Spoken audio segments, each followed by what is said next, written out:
Hello and welcome back to the Control Academy. I'm your host Marshall, and today we're playing Azorius Control in Modern. Thanks so much for your patience the past couple weeks, everybody. It's been a really weird time in my personal life, so it's been a couple weeks since I've recorded a video, and so I'm really looking forward to getting back into it. We'll be moving into Modern this week, and there's two reasons for this. First is Modern is fun. It's been the format that I have played the most over the years. I am the most familiar with it by far, or at least was, until the pandemic hit, and I wasn't playing in person as often.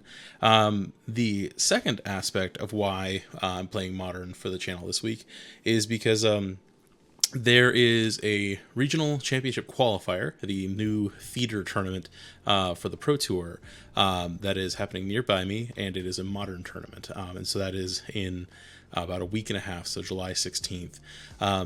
You might have these events near you. They might be on any other day, and they may be other formats. A lot of them are Pioneer, because I believe the regional event that they feed into is Pioneer, but this store happens to be running a Modern event, and I'm alright with that because I love playing Modern, and I have a lot of these cards in paper that I've largely just been collecting dust since I started playing Arena in the pandemic. I've been trying out all sorts of different versions of blue-white control in Modern.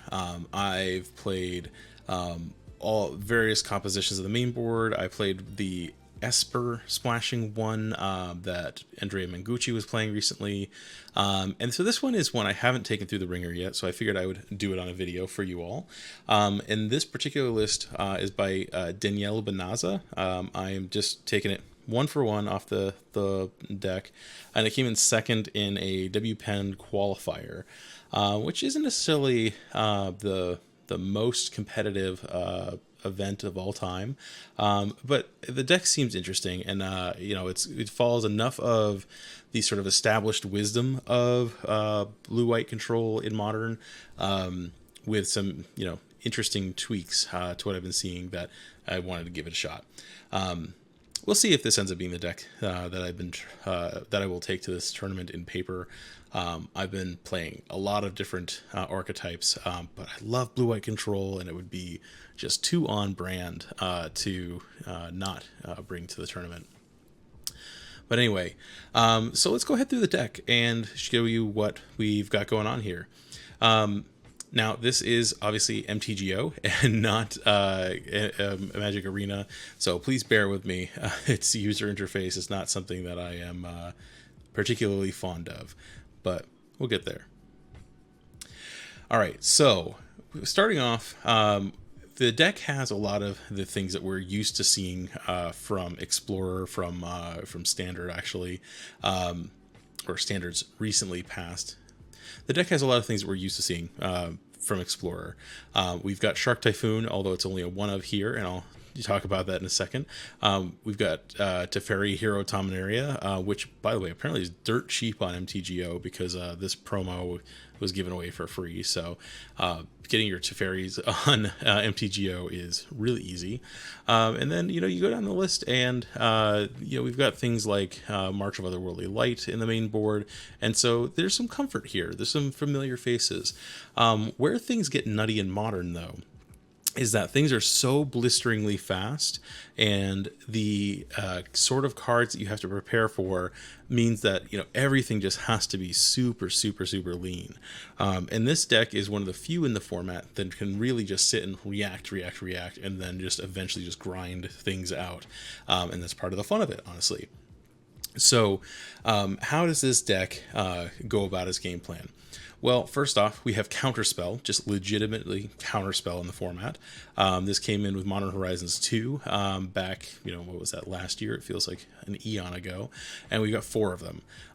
It's hard to get better and more general than Counterspell, and so here it is. We've got Archmage's Charm. Now, this is like, it's weird to say this, but this is like better Cryptic Command in practice. And I remember when the card was spoiled, I was like, oh, that's neat. But, it's 3 mana. It seems like it would be really intensive on the mana base, but it's easy enough for us to pull off. And here it lets us either counter something or draw 2 cards, or what is surprisingly relevant, more than you would expect, is gaining control of a non-land permanent with mana value 1 or less. Urza's Saga is in this format. People are playing Ragavan and DRC, DRC being Dragon's Race Channeler, all over the place. And so being able to just snag your opponent's threat and use it against them is a perfectly reasonable use of a card. And then be able to sit on a Counterspell versus drawing cards at the end of their turn, it's pretty great. Archmage's Charm ends up being draw to probably the most, but its flexibility is really, really compelling. We get to use Teferi Time Raveler in this deck, and Teferi, little Teferi, 3 fairy, if you will. If you're not familiar with how much of a dominating force this was in its own standard day, then you, oh my sweet summer child, have not experienced it. I love 3 fairy. I think it is one of those cards that like changes the rules of the game so fundamentally that it makes you really deeply strategize against it. But it leads to a lot of real feel bads in a lot of situations, because it means your opponent can't cast anything except at sorcery speed. This is at minimum annoying because your opponent can't counter your stuff. You're not have to worry about instant speed tricks. Their removal has to be carried out on their turn, and it means that you can basically drop whatever you want on your turn reasonably safely. Now, things like the channel effects and whatnot get around that, so abilities that you activate at instant speed can still be activated, and so it's not a perfect thing, but it ends up locking out things like Cascade or Suspend, where you have to put it on the stack whenever it comes off of the ability. And Teferi just says you're not allowed to do that. So if you have suspended a Crashing Footfalls, or I've seen people playing Profane Command a decent amount recently for whatever reason, you just can't play those. If someone's cascading with Living End or whatnot, the cascade just doesn't work because they can try to put it on the stack and it just doesn't let them. Being able to minus to bounce something and draw a card is pretty strong. But I find in this deck, actually, it ends up being the plus that's considerably more useful, because you can take the couple of sorcery speed effects that are kind of dorky on their own, those being specifically Supreme Verdict and Prismatic Ending, and make them instants, and that makes them considerably better. So you can wait until your opponent taps down for Murktide Region and then sweep the entire board at instant speed. That's really, really compelling. And so I really like plussing Teferi in Modern, but the minus is obviously really great value too. What makes this particular list a little bit different than some of the other ones I've been playing is it has Spreading Seas in the main board. I mentioned Urza's Saga. Urza's Saga is a real pain to deal with, so turning it into an island is it makes it a lot easier to deal with, and the fact that this cantrips is also very useful. There are enough blue decks in the format right now that you're rarely going to take your opponent off colors in a meaningful way, but being able to turn off some of these really useful lands is worthwhile. We got the Wandering Emperor. That's one of our sort of game-ending threats, in that we can generate Samurai and go for them there. Wandering Emperor is good in Standard. I know not everybody's super hot on it in Modern, but I have really loved being a lead on this card, and so I'm happy to play 2 copies of it here. I think going up more than that's probably a little unnecessary, but your mileage may vary. This particular list plays Jace the Mind Sculptor, and I haven't played Jace in a deck for probably a year or so. So I am mostly just curious to see if he's still relevant, considering it was a controversial unbanning at one point. But he lets you get some card selection, not really card advantage, but card selection. It lets you bounce things. You get to Fate Seal your opponent, and if you can sit on it long enough, which in this format is very rare, the ultimate just wins games. But in reality, Jace is just a value engine, and I don't know, in 2022 Modern, he's just not as compelling as he used to be. But hey, you know what? No complaints from me at this point. I'm happy to play it. Memory Deluge makes it in from standard as a 1-of here. I've played as many as 2 copies in a deck. It's pretty decent, but it ends up not getting cast very often, and the number of times that I end up siding it out just to like bring in more impactful things is non-trivial. Then we get to the real sort of big kahuna of the deck, Solitude. So this is Modern Horizons 2 card. Did not go through standard, so if you're primarily an arena player, you might not know anything about this card. The elementals here are really, really, really, really good. I've played Solitude as a 4-of in every single one of these decks and have regretted 0 copies of it. It's a flash 3/2 with lifelink, which is already pretty decent, and then it has Swords to Plowshares as its Enter the Battlefield effect. And for 5 mana, you know, that's pretty reasonable / maybe like overcosted to a certain degree. But the fact that you can evoke it by exiling a white card from your hand means that you can go shields down and still cast this without any worries. And so that's really good. And so this is kind of along the lines of, you know, what we see elsewhere in the deck in March Otherworldly Light. We see this in standard, making it so that you can tap further down by taking advantage of these sort of alternate casting cost modes, where you can have, you know, 1 or, you know, even in some cases 0 lands available and still cast a removal spell. And that's super compelling because, as I've said in standard a number of times, a lot of times when you have to worry about whether or not your control deck is winning or losing, it's like who shoots first. And when you can still fire off, you know, a 3 fairy or a Teferi Hero of Dominaria and have these cards as backup, it's really, really compelling. So I like that a lot. The one Shark Typhoon here, I've played anywhere from like 0 to 3 of these in different decks lately.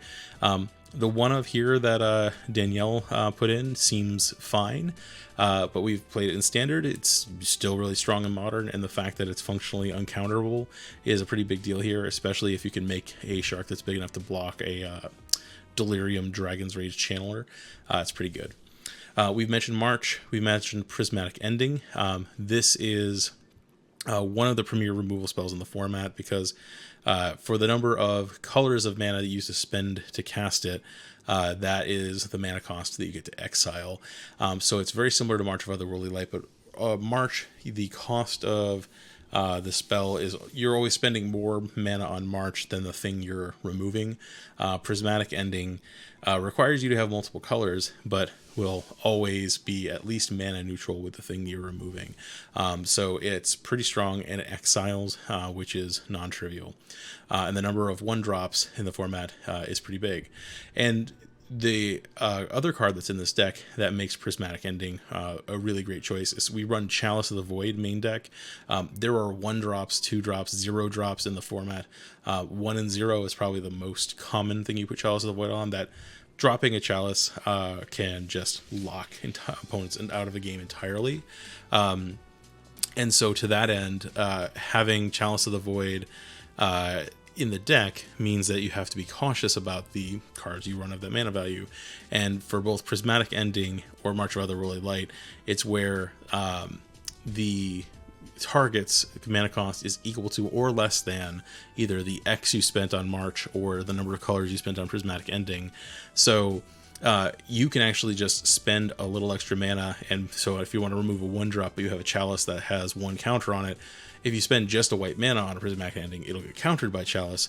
But if you spend 2 white mana on it, make X equal to 1, you still exile the thing, but Chalice no longer counters it. So that's a pretty important interaction.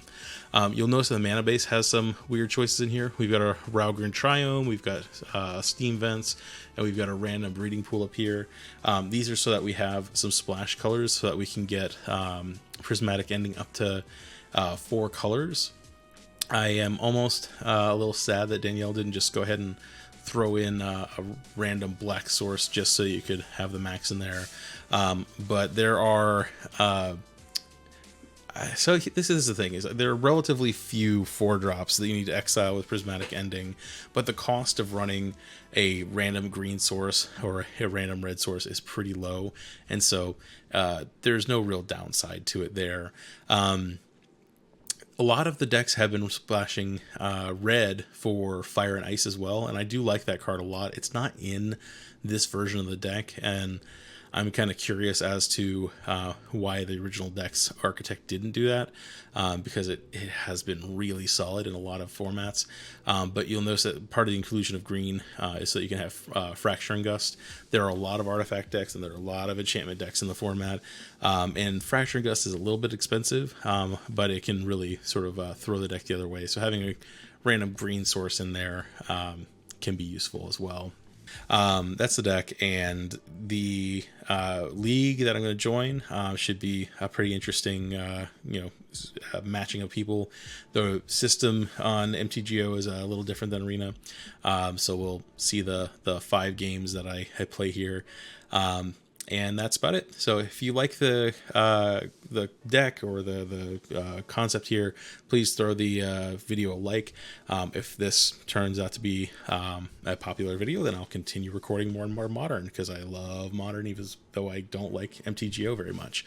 And then, obviously, if you like what we're doing here on the channel, recording videos with control decks, normally every week, again, had a couple weeks without videos there unintentionally, but normally on a weekly basis we'll put out a new control deck across now 3 different formats, and so subscribe if you want to be part of that ride and the Control Nation.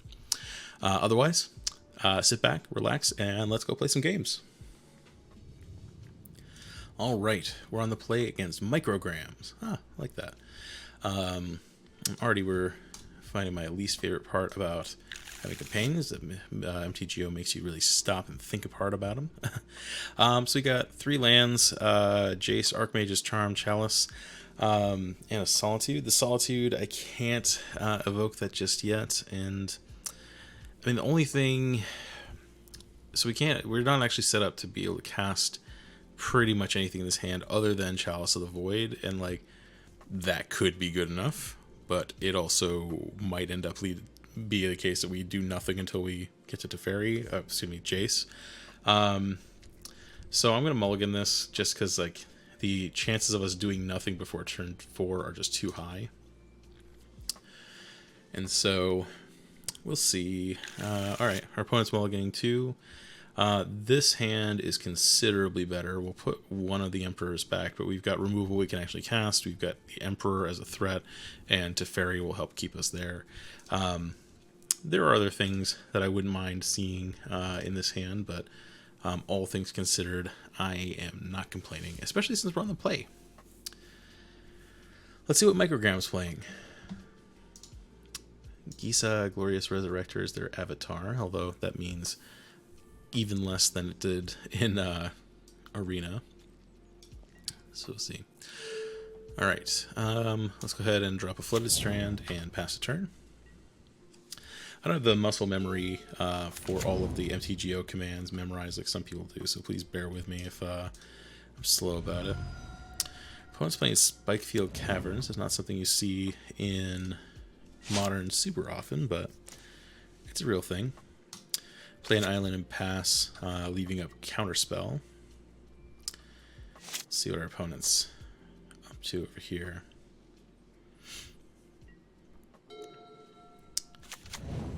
Polygon Sanctuary. Okay, opponent might be playing the, not sure if it's the budget life or the jank life, but either way. Alright, another Prismatic Ending's not bad. It's tempting to jam a Teferi here, but not knowing what our opponent's doing, I'd rather leave up Counterspell until we can threaten at least Prismatic Ending at instant speed. Alright, reveal cards from the top of your library until you reveal a land card, put that card on the battlefield and the rest at the bottom of your library in any order, clash the opponent. Aha, so they're playing all the spell lands, so they're trying to go for something very specific, clearly. So I'm going to assume that whatever they're doing is scary and counter it. Clever. I assume that it's... I don't actually know what they're going for in that case, but I don't particularly want to find out. So let's go ahead and 1, 2, 3 Teferi and plus. This way, if they play a 1-drop creature, we can at least Prismatic Ending it. We'll see. Pyretic Ritual. I make a bunch of mana. Okay. Goblin Charbelcher. Aha. Alright, there we go. Charbelcher. I have not seen that in a while. Okay, so they're going to evoke. And... Alright, they're going to deal 4 damage to the fairy, but... that ain't going to be enough to get rid of him. Alright, so the way Goblin Charbelcher works is that you reveal cards from the top of your library until you reveal a land card. It deals damage equal to the number of non-land cards revealed this way. And if it was a mountain, it deals double that damage. The way you generally run this is you either run 0 or 1 mountain. So you reveal your entire deck at once. And so the reason why the spell lands are relevant here is that they can be land drops, but they are spells on their front. So it ends up being better for them. So here, I'll go ahead and pay the 2 life. Maybe I'll regret that, but we'll see. We've got a lot of things we can do at instant speed now, and so I don't mind. But anyway, so the Goblin Charbelcher plan, yeah, so they're gonna probably reveal their entire deck and just kill me. Yeah, minus 34. Let's take a look at what they do run in case there's anything useful here. Ironcrag Feet. Yeah, so it's just literally all the different spell lands, which is great. They do have Pact Negation, which is not surprising. Offer you can't refuse. Interesting. That's good to know. That's a 1-mana counter spell that gives us 2 treasures, but other than the different rituals and the packs, I'm not super surprised. But anyway, sideboarding.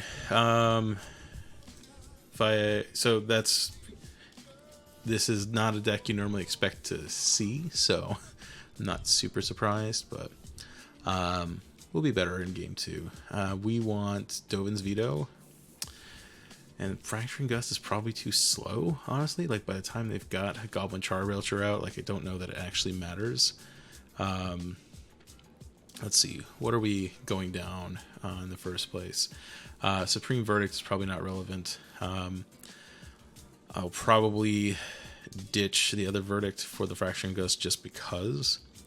And then otherwise, like, gaining a little bit of life is not actually going to matter. And then we also have to be prepared for them to pact our stuff. So I will bring in the Flusterstorm as insurance against that. It's tempting to bring in more Chalices against the packs, but I think we've got enough going on there that it's fine. I mean, we don't have a lot to specifically sideboard against Charbelcher because Charbelcher is pretty niche. I'll go down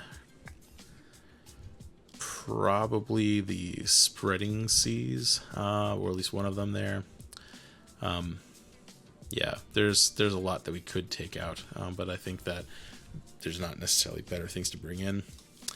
I think we just got to accept that sometimes we're going to lose against Goblin Charbelcher, and that's fine. I really hate choosing companions on Moto. I always forget it. Alright, here we've got 3 lands, one of them with a fetch. We've got a creature land. I like this mix. Knowing what they've got, like, I don't know that we're going to do significantly better elsewhere, so I'll go ahead and keep this. And then Chalice on 0, we'll go ahead and turn off their packs at the very least. We're not going to get a Chalice on 3 anytime soon, so I'm not even going to bother entertaining that thought. We got the Colonnade here, since it's going to come into play tapped at some point no matter what.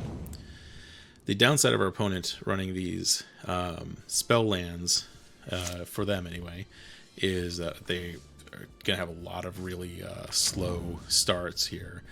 But now we know what we need to hold a counterspell for, so I am happy to do so. Drawing Flusterstorm here is not bad. Step. Go ahead and grab Triome. said I was going to put that Chalice out on 0, and I forgot to do so. So I should probably do that. I'll pay the 2 life for this and play Chalice on 0. Yep. There we go. It's out. Now we have 2 counterspells to use. And eventually we'll be able to use Teferi, but I, can't afford to go shields down. Recross the paths. I still don't know what they hope to hear from this. Like, rest on your bottom of the library, or if we win, return it to its owner's hand. So,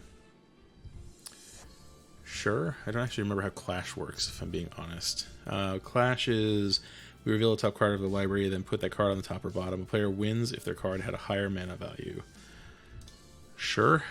I'm going to let this one resolve, since Charbelcher is what we need to answer.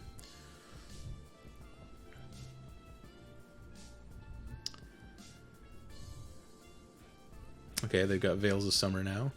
That's good to, I'm not surprised, but it's good to know about. Strike It Rich is not, it's not relevant. They've got Magus of the Moon. Not super surprised by that. Alright, they revealed an island. We've got an island on top. Alright, so we win the Clash if their card had a higher mana value. I can keep this and then be able to have Teferi with Flusterstorm backup. I don't know if that's relevant, or if I can put on the bottom and potentially win the Clash. Let's try to win the Clash. Why not? Oh, we didn't win the Clash. Okay, that's not how that worked. Clash, such a weird mechanic. All right, I'm going to just draw 2 cards.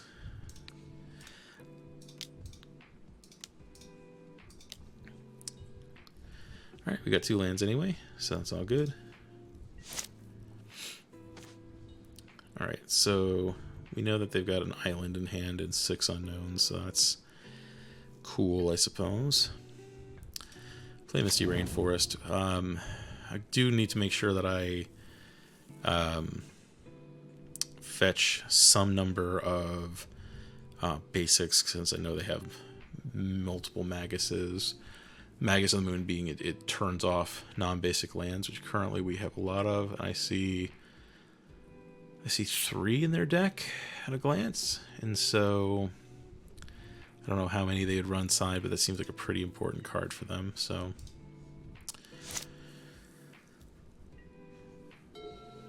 wish that this was a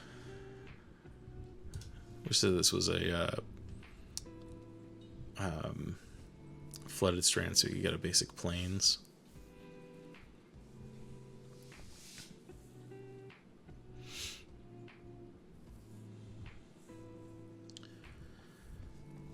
Alright.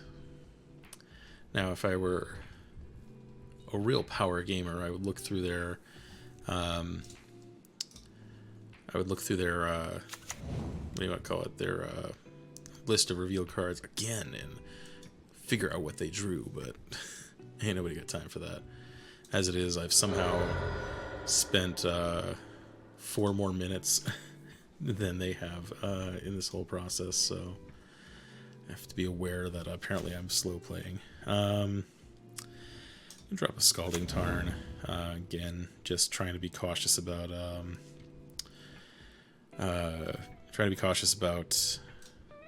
Blood Moons. Blood Moon effects. They've got Magus of the Moon there. I'm going to get another basic island, and then let's go blue, white, and Teferi, and I'll plus continue. Now I know why they Fury the Teferi, so we can bounce their Charbelcher, which makes some amount of sense. Metamorphose. We've got the ability to counter at least one thing. If you draw a card, spells you control can't be countered this turn. You and permanents you control gain hexproof from black until end of turn. So hexproof from black, but it can't be countered. This to me, I mean, they're probably going to try to Charbelch, I guess. I'm going to kind of let it resolve, I guess. With Goblin Charbelcher, Metamorphose, whatever. Goblin Charbelcher is 4 to cast, 3 to activate. Oh, and they're ritualing it up. Ironcrag Feet. They gonna get one more spell. Okay, and so, yep, that's enough apparently. All right, we lost against Charbelcher. I mean, if we had countered that, it wouldn't have mattered. I guess like going for the Teferi maybe didn't help our case. I don't know.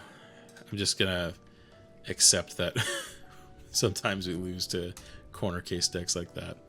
All right, starting off the league in rough shape. All right, this time we're up against Volkswagen. Good luck, Volkswagen. Volkswagen, rather. All right, so this is a much more typical looking hand. We've got 2 removal spells, 3 removal spells, and you can actually use Solitude's Evoke in this game, so that's pretty cool. Chalice is probably really good, but we'll see. I think this is keepable. The fact that like a 2-land hand in a deck with a 6-drop and a 5-drop is keepable is pretty funny. Valakut, okay. Well, that's a start. Breeding Pool ain't bad. Just getting another land is a-okay. I'm gonna go ahead and pay the 2 life just in case, because we can march and solitude. Well, the march is the option that I'm leaving untapped for. It's been a while since played against Valakut, but somewhere in our deck we've got Spreading Seas. So here's hoping. So Valakut is a land that is when you have at least 5 mountains, then every time a mountain enters the battlefield, it deals 3 damage. So historically, there's like a ton of different ways to abuse that. And thank you, Spreading Seas. Boom.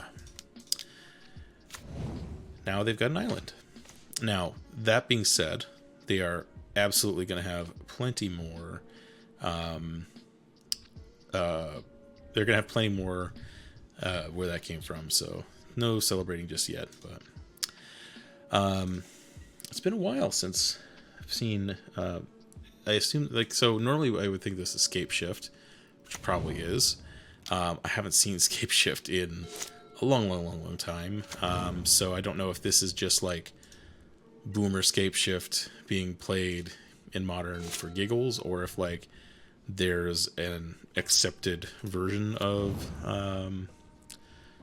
Scapeshift, or if they're not even using Scapeshift anymore. I don't know. Like, this is a failing on my part. Now, every time I let a land come into play on tap like this, I am helping my opponent out a good amount, but I'm going to go ahead and do this, and then if they don't threaten something, I'm going to Shark Typhoon for 1 at the end of their turn.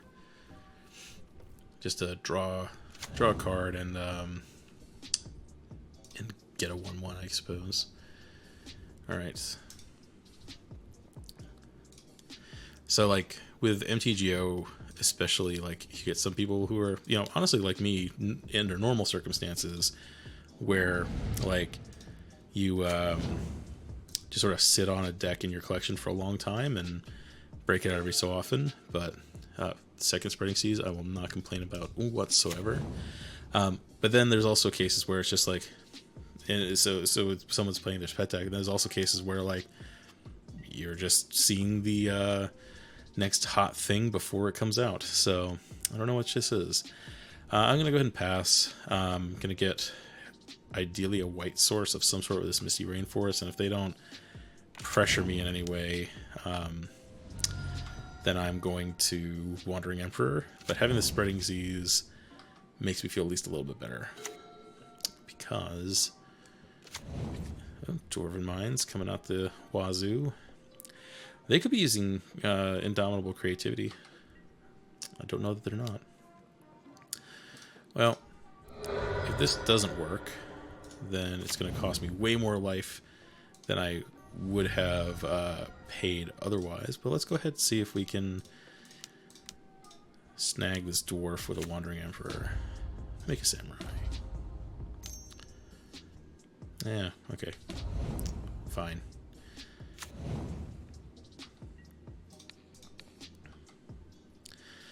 I never expected Dwarven Mind to appear in so many modern decks, but it's surprisingly prevalent all of a sudden. Then they scoop. Alright. So this is another case where it's like I don't necessarily know what to sideboard in. I'm going to bring in, assuming that they play Scapeshift specifically, I'm going to bring in Dovin's Veto and Flusterstorm, and then Aether Gust, because they're going to have a lot of red and green things regardless. Otherwise, I don't know. I don't know what comes out of this. So I don't know if Chalice is going to be that great in this matchup. So that's probably one set of cuts. Their sideboard could be literally anything. We need to cut 2 more cards. I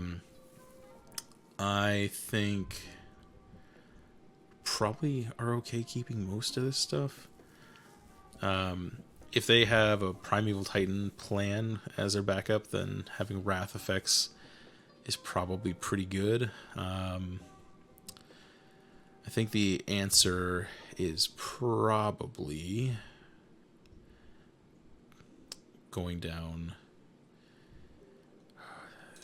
probably Jace and Memory Deluge, honestly. Like, everything else is at least somewhat relevant.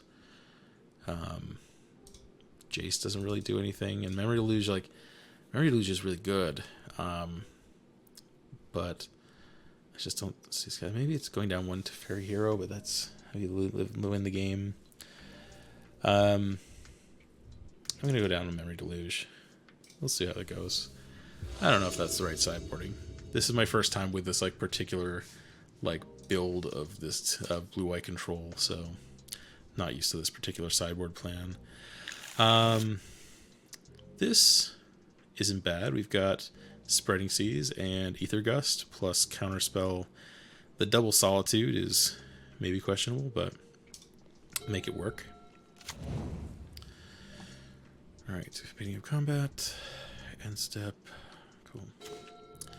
Hallowed Fountain is nice. I'll drop a Flooded Strand and pass.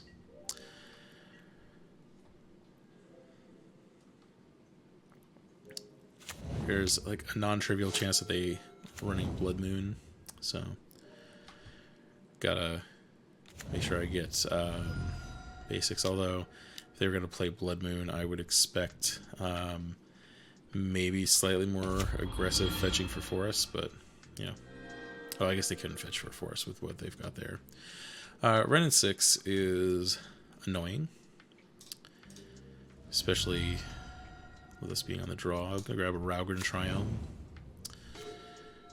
Third Solitude is pushing it. Prismatic Vista, because we're gonna want to get a basic island anyway. I kind of almost prefer basic planes, but I need to be able to leave up Counterspell.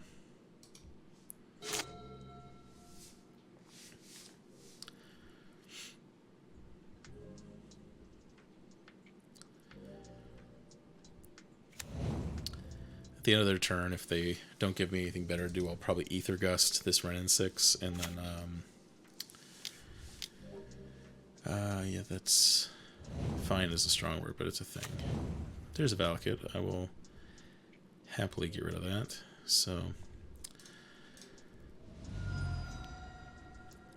gonna go ahead and get a basic island. This Ren and 6 could very well get annoying. I'm going to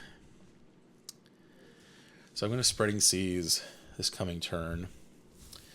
So let's go ahead and Aether Gust this now. just make them redraw it, or at least decide if they're going to redraw it. Veil of Summer. Alright, pop off. Sure. That is by far and large not the worst possible outcome.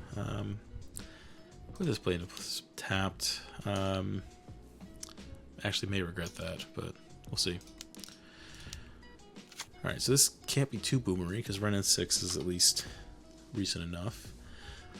Won't complain about a Wandering Emperor, but we do need another land to cast it. In the meantime, we are Solitude.deck. Sakura Tribe Elder. Man, our opponents are bringing me back to a very different time and place. Oh, jeez, we literally got all 4 Solitudes. Okay. Okay. 4 Solitudes. Let's do it. Show me the prime time. Prime time being Primeval Titan, of course, for those who have not been playing this game for the better part of their adult lives. This Wrenn and 6 is going to get its ult off. I'm going to be actually kind of annoyed by that, if I'm being honest. Will I regret Shark Typhooning to kill this dwarf? I will, because I actually want to Shark Typhoon to go after the Wrenn and 6. What am I talking about? So the thing you got to be careful about with Valakut is that, like, there are, like, sweet spots for life totals. In particular, I am below one of those, so this deals damage in increments of 3. So anything that is, like, you know, if you need to be at 5 mountains or whatever, so like Scapeshift, the idea is like they can bring in 6 total mountains, so 6 plus the Valakut, and then that ends up being the way that they like deal 18 damage. So once you're below 18 life, then you're in the uh-oh zone. But let's go ahead and cycle, draw a card, get to bean this Wrenn and 6 for some damage, ideally. Prismatic Ending is actually an even better answer, if I'm being honest. Hallowed Fountain, already below where we need to be there, so I'm fine with doing this. Let's go ahead and white and blue. Prismatic Ending, Wrenn and 6, white, blue. Yes, X is currently 1, which gives us 2 colors. Exile Wrenn. And then at this point, I'm going to leave the shark back. 1 point of damage to our opponent isn't going to make a huge difference, but there is a world where we need to chump block for one reason or another. They're actually making a decent number of dwarves, which is not ideal. Definitely not ideal. Yeah, go ahead.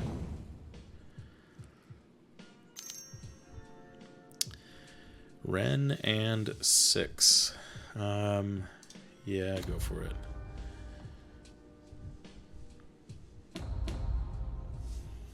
Yep.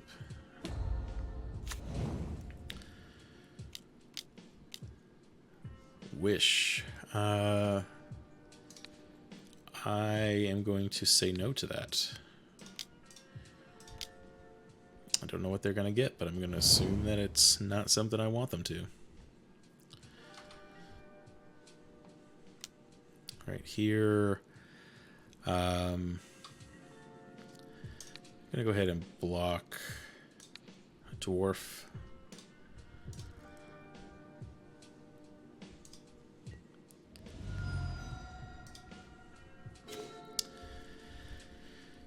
Big Papa T is very good, but we cannot cast it even if we wanted to. Now, I was really, I don't know, I just realized like how close to the danger zone we are at this point. But the fact of the matter is I don't know, they've got a lot of lands on the battlefield, and they need in there. Okay, there's their next Valakut. So answers needed.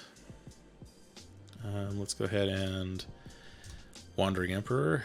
Same trick as last time. The blue. Make it 2/2. They get a lightning bolt target. Declare attackers, blockers. Let's block a dwarf.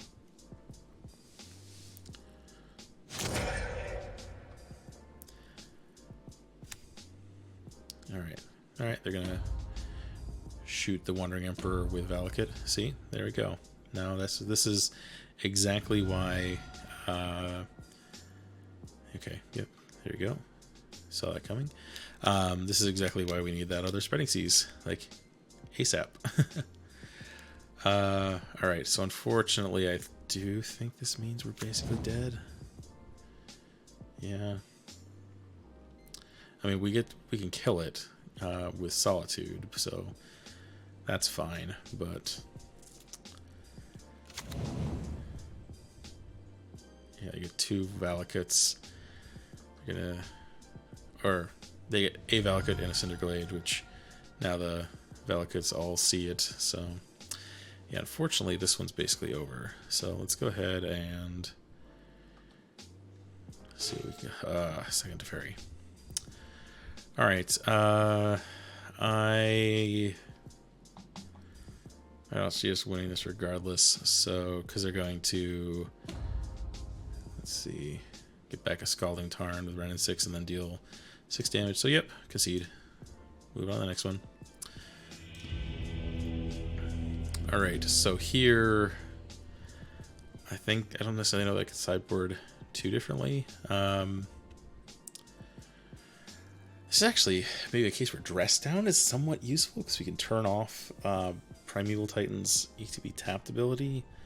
I'm trying to think if there's anything else that it would actually be good against, and like, I'm not convinced that the answer is yes. What would I take out if I wanted to bring in Dress Down? March does things, but it doesn't hit Planeswalkers. I didn't really see many meaningful targets for it that like we can't hit with a bunch of other things. I don't know.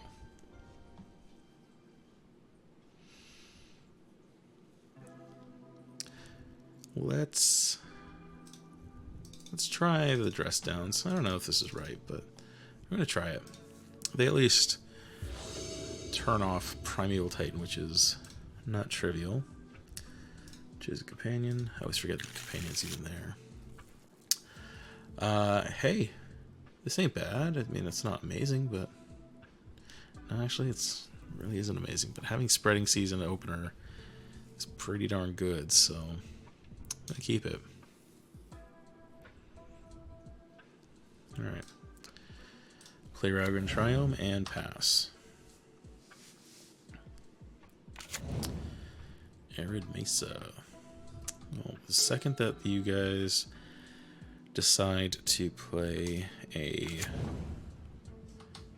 Valakut, I'll have a very good answer for it, but there are only so many lands that I would like to draw at this point.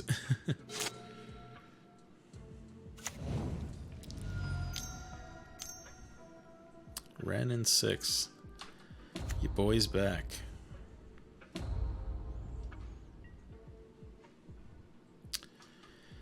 Renin 6 is a very good Magic card. I'll give them that. Let's drop a Flooded Strand and pass. Yeah, this hand is looking less and less impressive.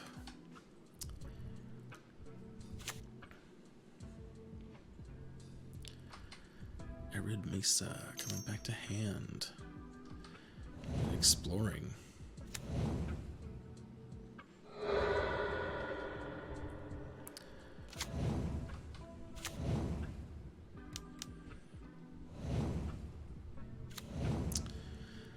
Well, pop off, buddy.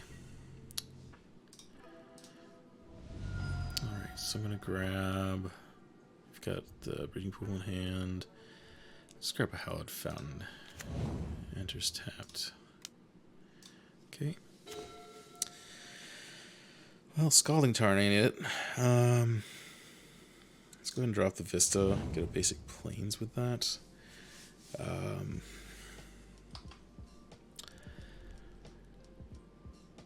Not sad about having this Spreading Seas in hand, but there are certainly other things I would like to be doing with my time, I suppose. Like drawing non-land cards. This is a very floody draw. Like, we've drawn literally just lands. Drawn 4 lands in a row. Or 3 lands in a row. Some number of lands in a row. Alright.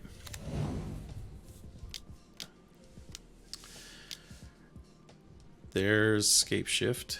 And I think that means we're dead. As they sacrifice a bunch of lands. Yeah. That's it.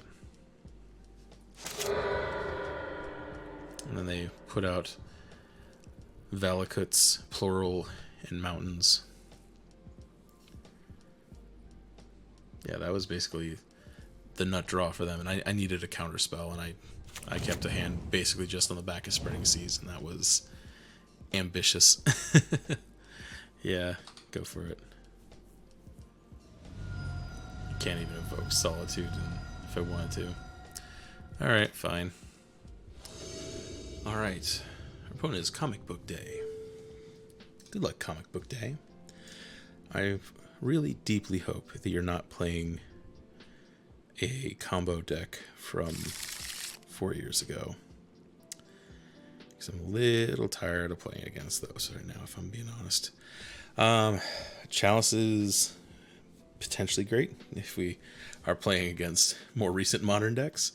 March of Otherworldly Light is potentially pretty solid too. Sitting on like a bunch of 4 and 5 drops is not ideal. Like, his hand is keepable, but I don't know if it's good. If our opponent drops a Ragavan, I'll feel okay about it. If our opponent is doing basically anything else, not so much. I'm gonna mulligan. I think I could do better. And this is better. This isn't like leagues better, but it is better. I'll keep this, and then I'll put a breeding pool on the bottom. Done.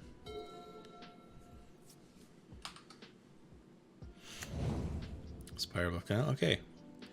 Watch. Okay, I was gonna say watch the Ragavan come out. And I look like a fool. All right. Pass.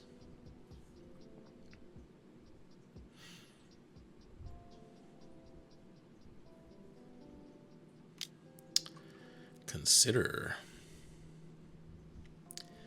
All right, so this is starting to look like Murktide, which makes me wish I had that Chalice. Like, this hand is still fine, but the first hand would have actually been okay. There's our boy Ragavan the monkey. This thing is pretty close to kill on sight in Modern. I plan to do... I do plan on doing exactly that. I'm going to do it with a Prismatic Ending so I can leave up March of Otherworldly Light at instant speed. Let's get the Raugrin Triome for now. Untap. I'll play a... I'm going to play a Prismatic Vista. Then go and get a basic Plains. I don't expect them to have Blood Moon at this point, but this is the easiest, well, at least the least painful way with the lands we have in hand to get white mana and then still leave up Tri-land. Maybe running Spell Pierce, because unless they were running Spell Pierce, I don't know why they wouldn't have dashed it in. Yep, here comes something. Yep, there's Spell Pierce. Okay, that's fine. That's why Yep. And now March is tempting, but I'm gonna go ahead and since they are now tapped out, I am going to Prismatic it now. Well, unless they've got a Force of Negation, then it's just gone. We are shields down for this coming turn, but we'll see. We would only be able to remove a single Ragavan regardless, so if they've got another, it wasn't going to change the net outcome. Expressive Iteration. Alright.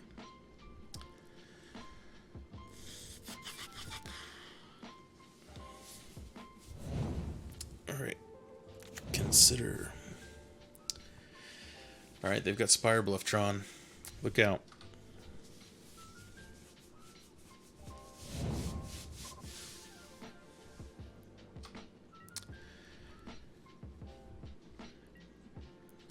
Our opponent has no fear. Wandering Emperor is fine. I'm going to go ahead and play a Scalding Tarn. And so in terms of their land base, I don't think this deck runs Urza Saga normally. I'm going to go check that assumption. Why not? Modern, Murktide, lands. Yeah, so normally... Alright, so I don't think that they're going to have any like particularly thrilling targets for spreading seas. So what I'm going to do is I'm just going to cycle this one. It's not going to have any sort of meaningful difference to them, but to me, it puts one more card in my hand. Supreme Verdict. There are worse things.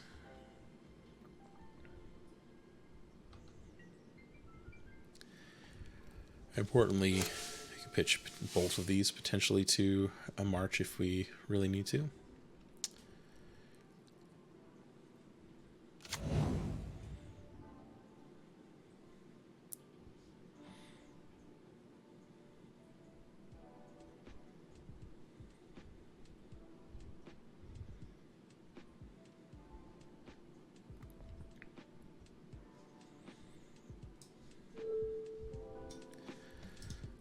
Yep. Watch this be the first and only Murktide player to play Urza Saga after all. Ledger Shredder is solid. We've got plenty of ways to answer that, though, so I'm not super worried. We've already got plenty of colors there, so I'm actually going to grab a breeding pool with this in the event that we draw more copies of Prismatic Ending. So, alright, so between Emperor and March, we have answers. March may be the better answer, I don't know. Ledger Shredder, turns out, is really strong. It can get out of control kind of quickly.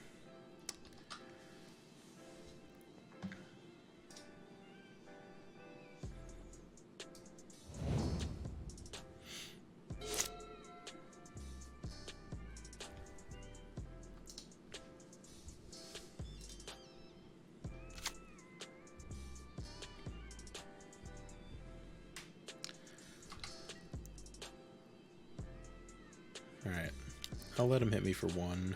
I'm not super worried about that. But if they just pass to end, then I'm fine running out a Emperor here.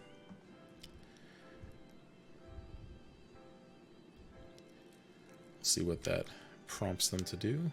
Counterspell, okay.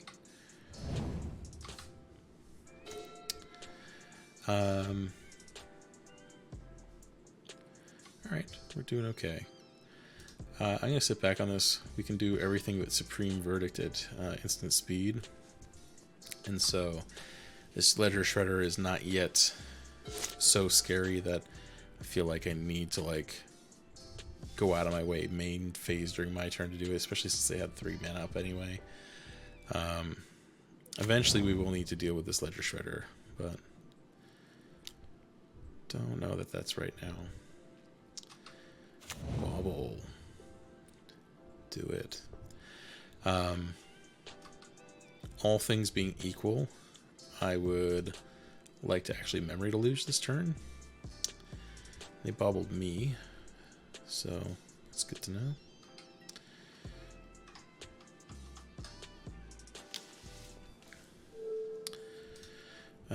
Yep, sure. You can deal 1. They will let them deal 2 if they really want to. Alright, end step. Let's see if we can grab a pile of cards.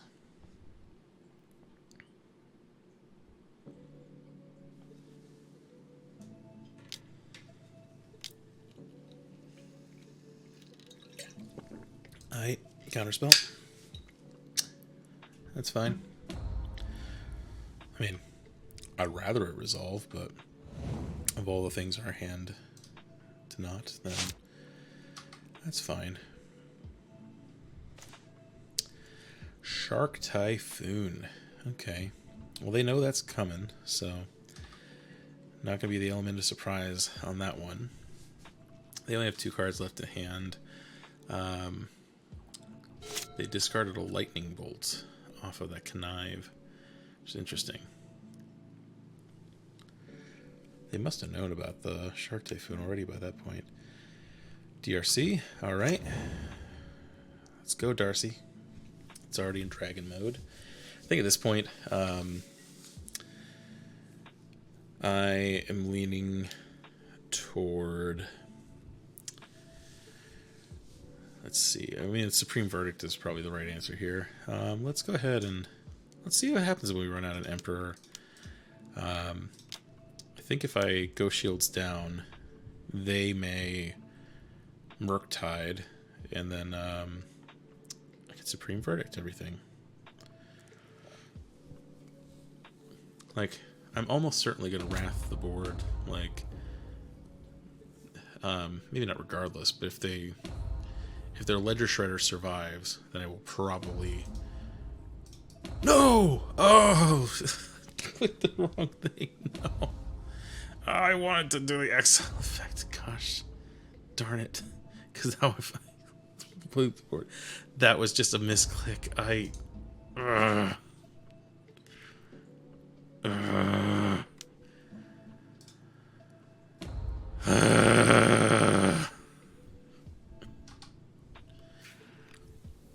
mean, fine. It's fine. Maybe this will like really like get them to Murktide. Like, show me that last card in hand. Oh, cripes. Okay. Yeah. I needed that to not be a misclick. I mean, like, I'll be fine. But the... Gosh darn it. Ugh. Ugh, well, the side of... Ugh. Alright. Yeah.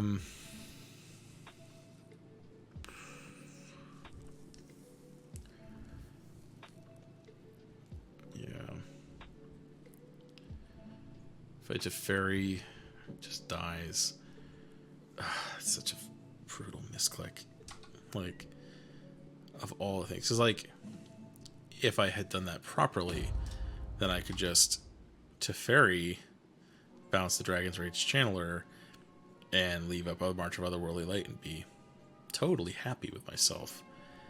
But instead, now I am throwing away the Samurai token because I've got to Wrath this away. There's literally... I mean, it's not literally nothing else I can do, but, like, basically have to. The only downside here is Murktide is really good in this scenario. but I can Teferi, bounce the Murktide, and then it's stuck in their hand for one more turn anyway. So, yeah. Oh well. If I lose because of that misclick, it's gonna be really annoying. 2 cards in hand, and they didn't do anything. All right. Tempted to Teferi here. I mean, they could have a counterspell. I say make him have it. Let's go ahead and do it this way.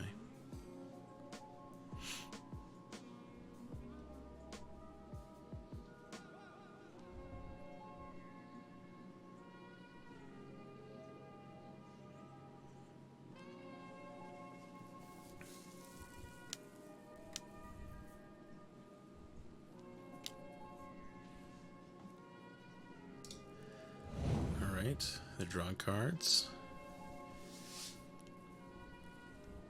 Seems legit. I mean, they have to have like another counterspell, right? Because why else would you Archmage? Okay, yeah, there you go. All right, no problem.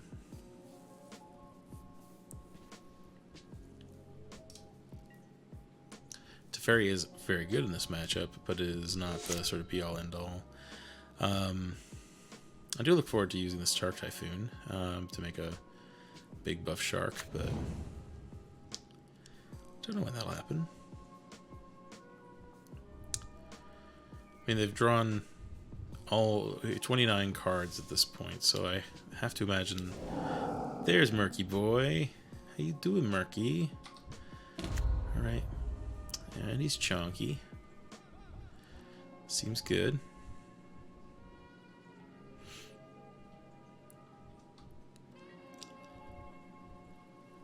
Ooh. So it is tempting to Shark Typhoon here to cycle, but cycling it while making a blocker is also very good. This would have been good ages ago. Yeah, we're not going to be able to march this Murktide anytime soon, so jump it is.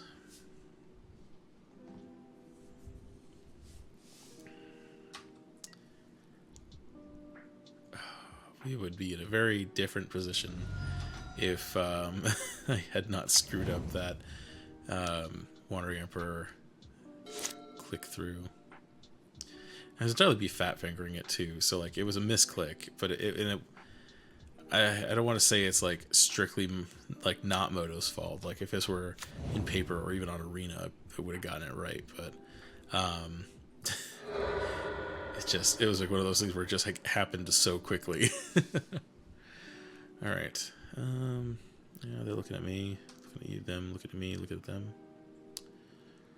They know I've got the Shark Typhoon, so. Yeah, let's go and cycle 1, 2, 3. Done. Make a 1/1.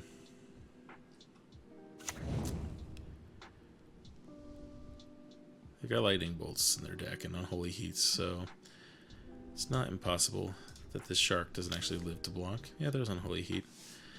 Fine. Let's draw some cards.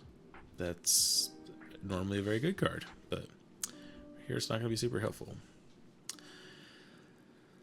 And Holy Heat is, I mean, there it didn't matter, but just in general, it scales up so quickly. Let's go ahead and they're going to bobble. Well, that wasn't useful. 2, 3. Archmage Charm myself. Yep, neither of those are going to do it. Gosh darn it. Alright. Game 2. Chalice, Chalice, E. This is not super useful. And then Rips. And and then Verdict is a maybe. Spreading Seas is not super useful here. And I'm beginning to see why Jace doesn't see a lot of play these days. Although, actually, against Murktide, it's not the worst. I think Jace still goes to the sideboard, and then Big Teferi and Memory Deluge. Run it back like that and just super tight. Engineered Explosives is maybe a little optimistic. This is much better against decks that play a lot of 0 drops like our tokens, but I guess 1 drops, it's still pretty good. Alright, we got an Archmage Charm, that's not bad. His hands doesn't really do much, though, so I think I get a mulligan it. This hand is much better. Let's keep this, and I will put I'm going to put the Glacial Fortress back. Flooded Strand, and pass this turn. I'm going to drop this Chalice out of 1.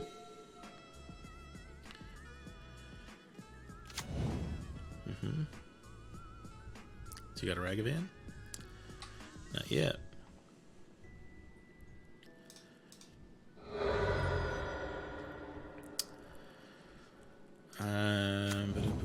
Spire Both Canal doesn't necessarily mean that they're representing something specific, but certainly hope not. Chalice. I think Spell Pierce works here.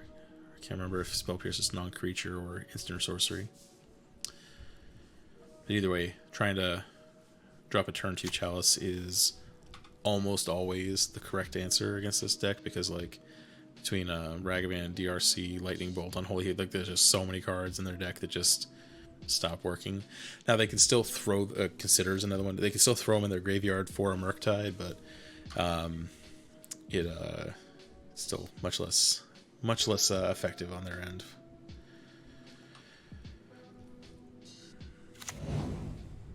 Misty, yep.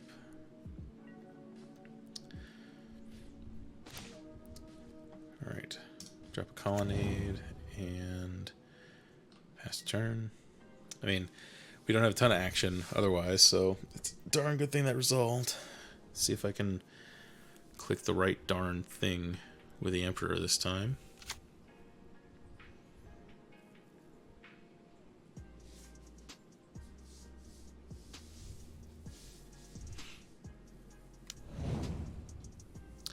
Yep, so they're just dumping things into the graveyard to be delved away later.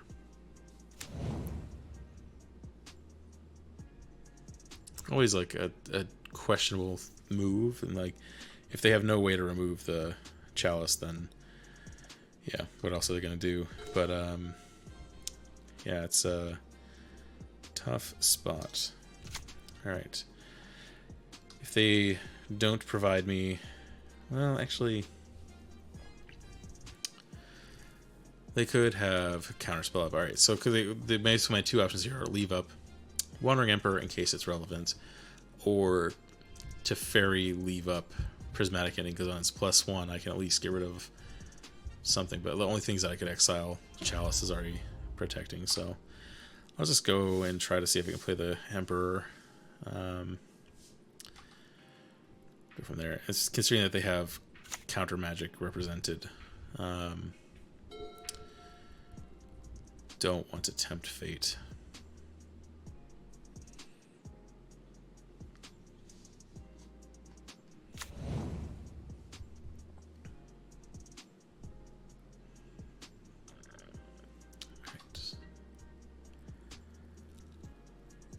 All right. Alright, let's go ahead and see what happens.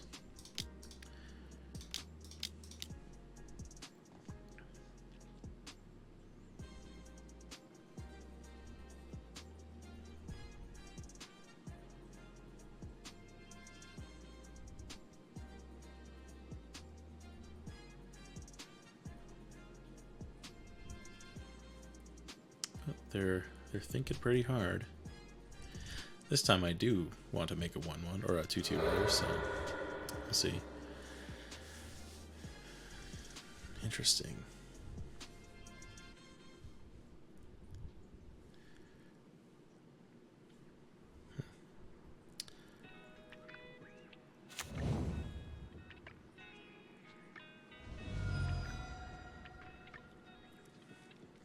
I don't know what this is.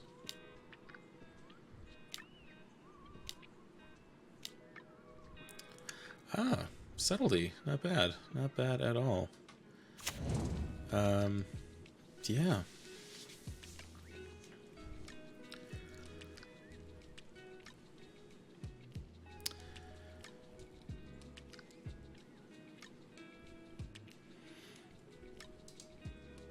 I'm gonna put the Emperor at the bottom. Get something different. March is not bad. Let's go ahead and not pay 2 life. I'm gonna go ahead into Fairy. 1, 2, 3. I'll bounce the subtlety back.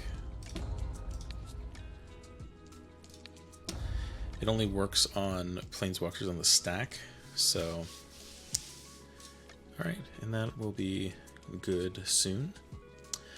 It only works on planeswalkers on the stack, and now that Teferi's on the board, it's not going to work anyway, so they can run it out as a beat stick, but I can kill it with March of Otherworldly Light if I have to. Actually, if I get my breeding pool, I could even, what do you want to call it? I could even, Prismatic Ending it.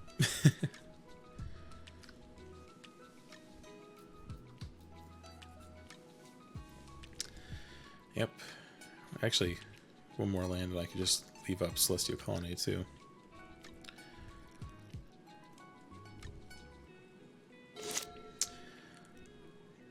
I'm not going to complain about Solitude.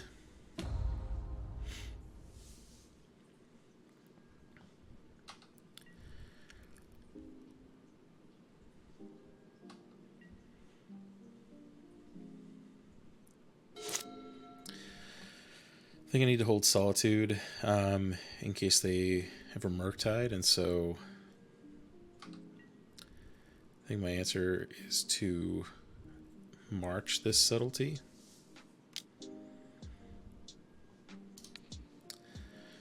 Choose this. X is cast 1, 2, 3, 4, 5. Done. And because of Teferi, only thing they could potentially do is like Otawara back to hand, but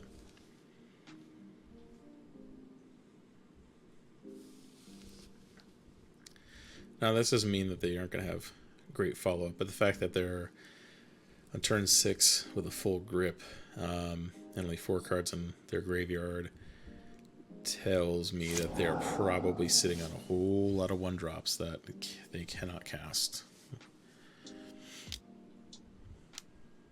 Okay, iteration.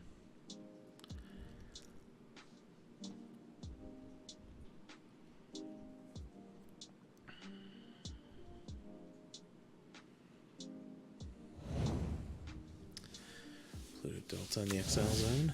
There it is.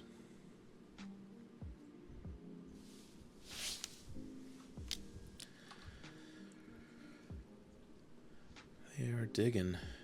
I mean, there are a lot of things that kill Teferi right now, but unfortunately, 1-mana ones do not. The only reason I haven't like auto passed here is that in the event that I have forgotten something that they could potentially cast here that I might want to Solitude. I'd rather, especially since somehow we're ahead on time on the clock for once, I'd rather leave up Solitude than Tempt Fate. Alright. Not the most exciting turn of events here, but go ahead and pass it on back here.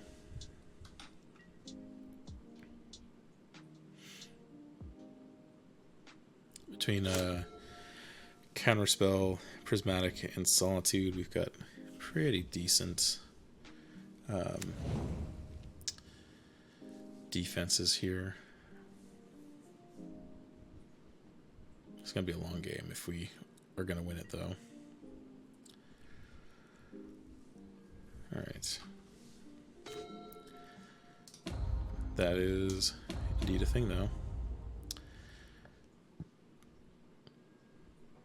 Guess I don't know if they run Fury or not, but that is indeed a thing that I need to think of, at least. Post-combat main phase. Nope. I'd love to run out Solitude and just start jamming it, but Murktide is their main way of getting back into this game, and I just really don't want to risk it. They're gonna Otawara my Teferi.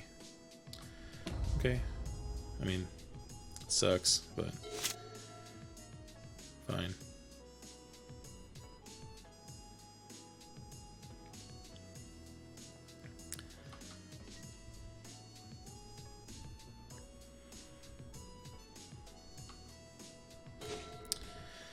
Alright, let's see if you found something good to do your turn where Teferi's not on the board.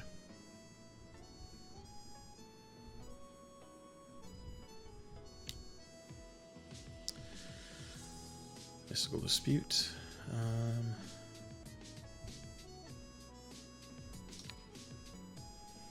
Let's make him have another. In the worst case scenario, again, we have Solitude. We have a second Counterspell. Like, there's a good chance that they're just going to be able to Counterspell here. But, oh, okay. So, the thing about Flusterstorm is a lot of people, like, don't, like, realize it, but the copies of Flusterstorm get past Chalice, which is part of why Flusterstorm is good for our opponent.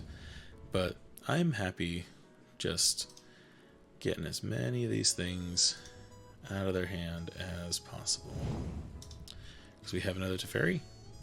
We've got plenty of backup.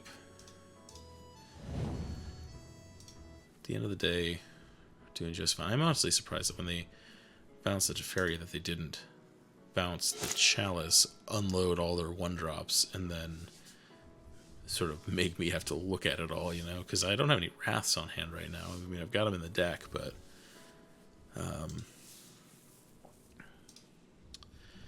yeah, I brought in my extra Supreme Verdict, so yep. Alright, well, another Counterspell means we're gonna run it back and see what happens. How many more counters you got?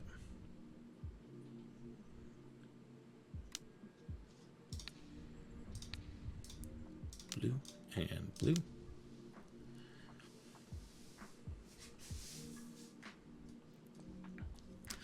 The answer could be quite a lot, and the answer apparently is quite a lot. Alright. Well, there goes second Teferi, but this is fine. If they want to fight over Teferi, that's okay. They're going to gain a buttload of life when I inevitably Swords to Solitude their Murktide, but it doesn't look like they actually have it yet. Flooded Strand is pretty decent here, actually, because now I can get my 4th color for Prismatic Ending, which apparently is relevant because they apparently have subtleties. And it also means that I can start turning on Celestial Colonnade soon.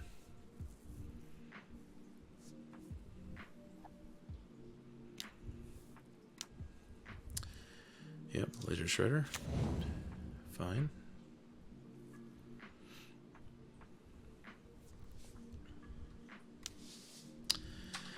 Alright, they are casting Ragavan in order to get Ledger Shredder to connive. I respect the hustle. Pitching another Ragavan. Yep. Alright, beginning of combat. Fine. Go ahead and go get Breeding Pool. Don't pay the life. And I'll take a Steam Vents. Pay 2. Blue and green. Prismatic. Oh, what am I doing? Back up. I need a blue and a white because I know how to play this game. You need at least white mana in the pool to cast Prismatic Ending. There we go.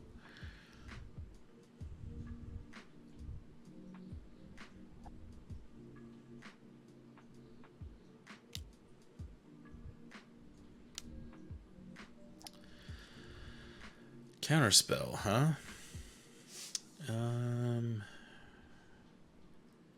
Yeah, okay. Let's see. Boom, and then I'll do white and blue again. Done. They get to connive, which is annoying, but between I get Counterspell for next turn, and then Solitude is still an answer. Not having a card to pitch to Solitude is a little on the testy side, but we'll get there.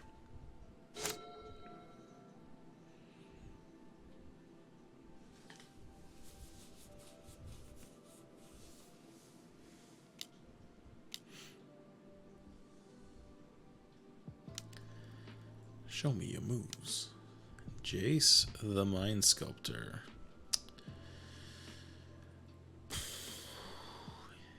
Yeah, let's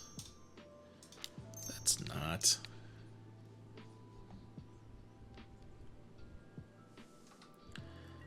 Did not see them playing that. This is just fine. Let's start getting into the red zone, shall we? So, green, blue, blue, blue.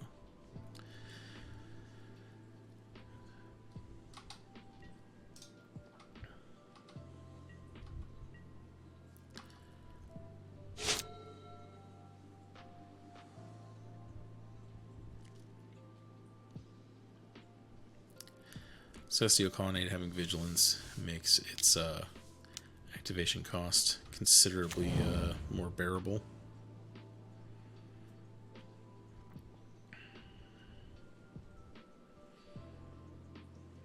Alright.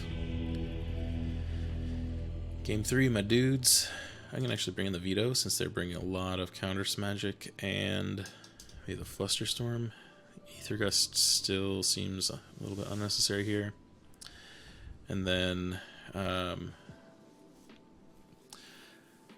EE, I mean, it could still be good. Maybe it's not necessary here.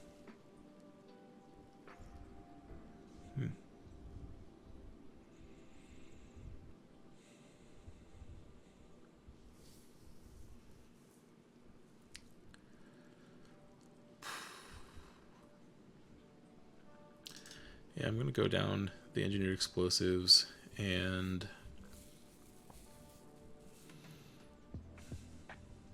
maybe there's a Flusterstorm to Optimistic. Yeah, with Dovin's Veto, I feel a little bit better about it, but maybe the Flusterstorm is a little bit too much. I don't know. I see they had so much counter magic in that matchup that like it has me tempted, but let's not change the formula too much.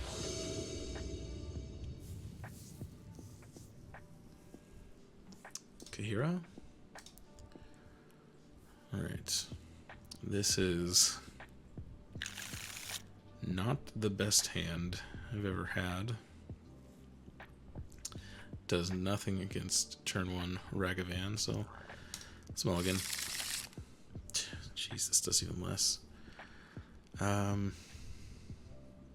Let's go to 5. Alright, this is an acceptable 5. It's not a good 5, but it is an acceptable 5. Let's put back Castle Vantress and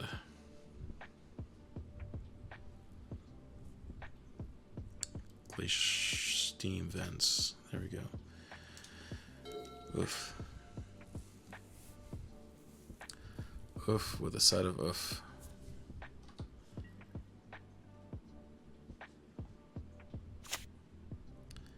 I thought for a second there they were gonna pass through their first turn.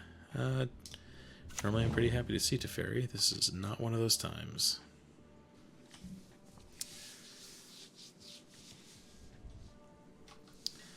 What does their hand look like, I wonder?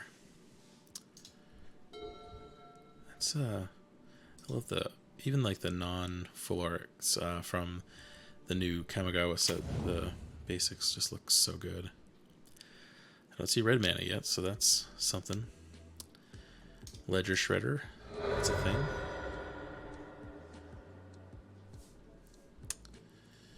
Raugrin. I didn't need to do that right there. I just kind of, I don't know, it was instinct, I guess.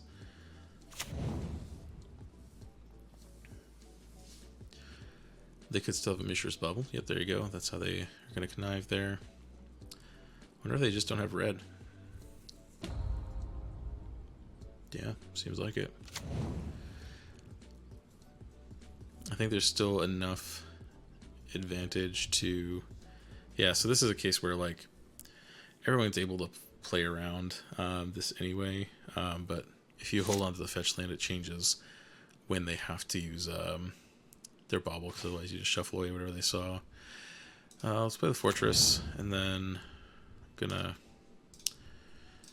try and make sure that they never get to cast those Ragavans. Chalice on 1. Be able to Prismatic Ending soon enough. Teferi will be useful too. Their hand must have been pretty good to keep only blue lands with at least Ragavan in their opener. There's a red source. If this is if that was their draw for this turn, then I feel for them.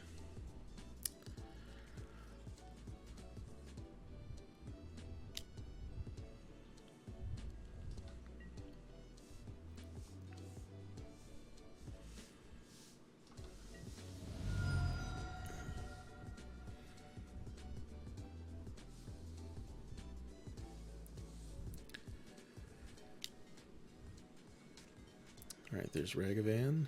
Go into the yard, and then... is that just for funsies? Alright. So...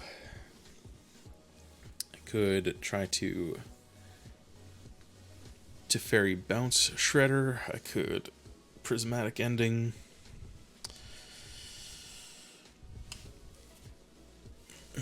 Leave up Archmage's Charm.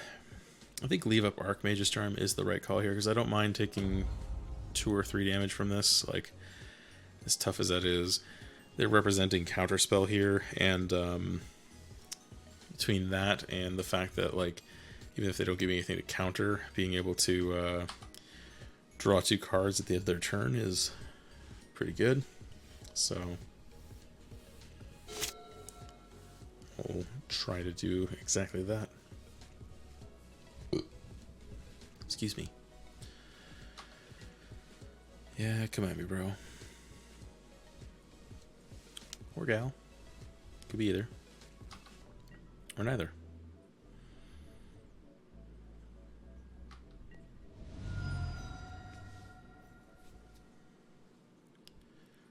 Tap out, tap out, tap out. Alright, iteration. It's, I mean, fine isn't the right word, but that's what I'm going to go with.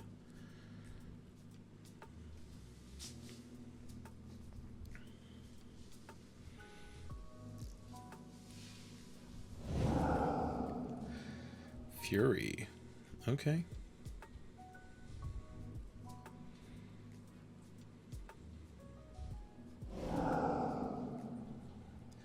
They're just evoking it for the connive, I guess.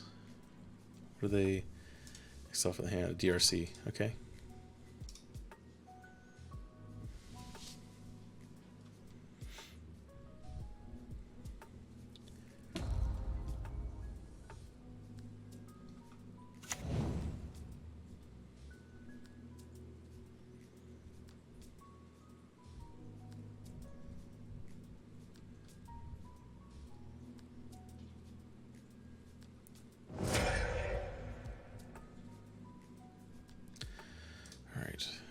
Let's draw 2 cards.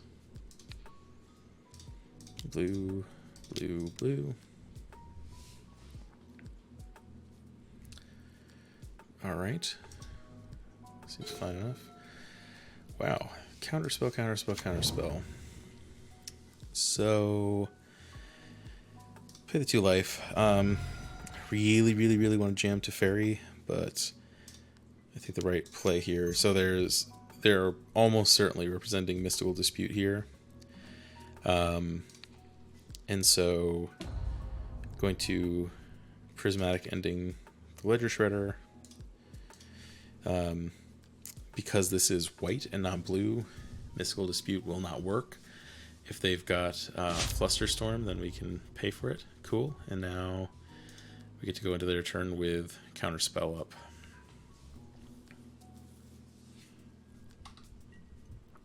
Like, they're pretty desperate here, so, and they're very low on the clock. Like, we're not, you know, this has been a long game just in general, so, like, I'm not going to fault them for that, but they're at the point where if they, there you go. All right, we got one. All right, we're up against Astral. We're on the play. I'll take it. All right, unfortunately, a 1-lander is a mulligan even with Solitude.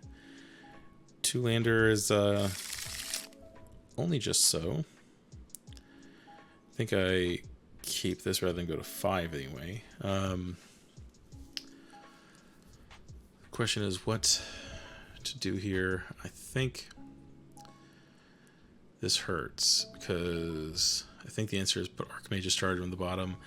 Teferi is kind of where I would like to go, but I can pitch Teferi to Solitude, have Prismatic Ending up, and also Spreading Seas for some of that. So I'm going to put Archmage's Turn to the bottom and kind of hope for the best. Just got to keep telling myself, run the play for once.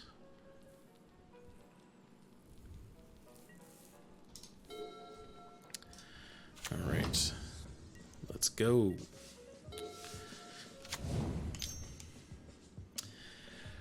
Monastery Swiftspear. Okay, well,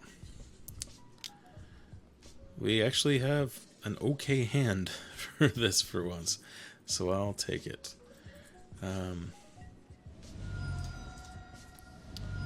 Let's go ahead and get our Triome. Let's do Vista. Prismatic Vista gets basic plains or island. Let's go get an island so that way we've got double blue in case we draw a counterspell. And we'll just take this opportunity to Prismatic. Oops. Yeah, I don't need to pay extra, so I'm not going to pay extra. Yeah, there we go. Fine enough. Cool.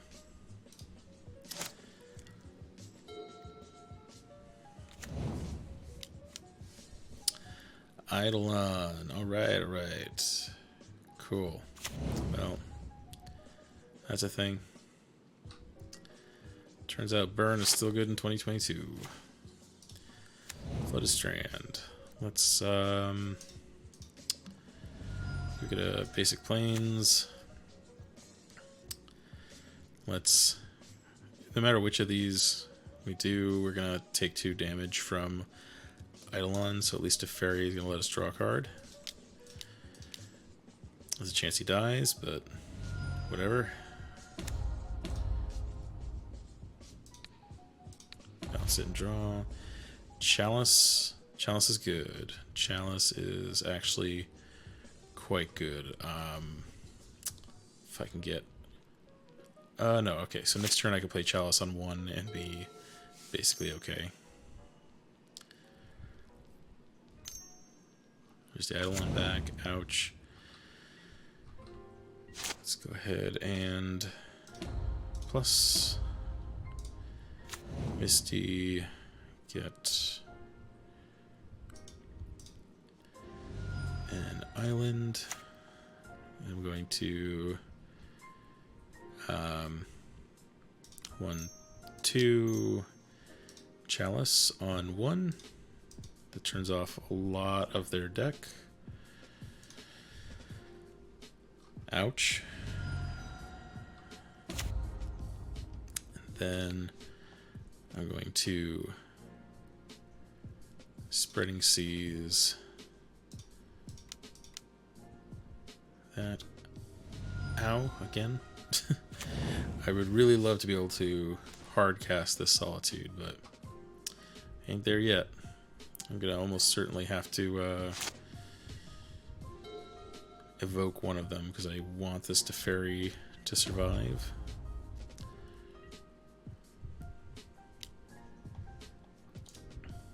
Cast with Evoke, sell Teferi,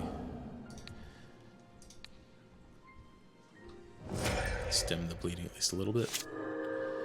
There's an argument that I probably should have done that before all the stuff I did last turn, but hey, we're here. Plus, and then to hell with it. Let's go ahead and turn off 2 drops too. I'm gonna have to pay attention to that though, because I do have things that cost 2 mana that I want to be able to cast. This should basically turn off 90% of the... Yep, okay, turns off pretty much everything but Rift Bolt. Sunset Revelry is good here. Aether Gust is good here. Dovin's Veto's okay. Chalice. EE is probably fine, but I don't think it's good enough for this particular matchup. The real question is, do I want the extra Counterspell? Let's put it in and then maybe it probably comes out. Jace almost certainly comes out here. Big Papa Tef is too slow. Need to cut 3 more cards. And Spreading Seas is probably amongst them just because their mana base is so tight. And then Memory Deluge because we're almost never going to cast that. Supreme Verdict is a close call there, but they do play creatures, so being able to wipe some of them off is good. Getting game 1 against Burn, especially on a mulligan to 5, or was that 6? I think maybe it was mulligan to 6. I'll take it. I'll take it every time. And this is a snap keep. We've got life gain, we've got Teferi, we've got Archmage's Charm, and we can Chalice of the Void too. On the draw, Chalice of the Void on 1 is less good, but it is still very good.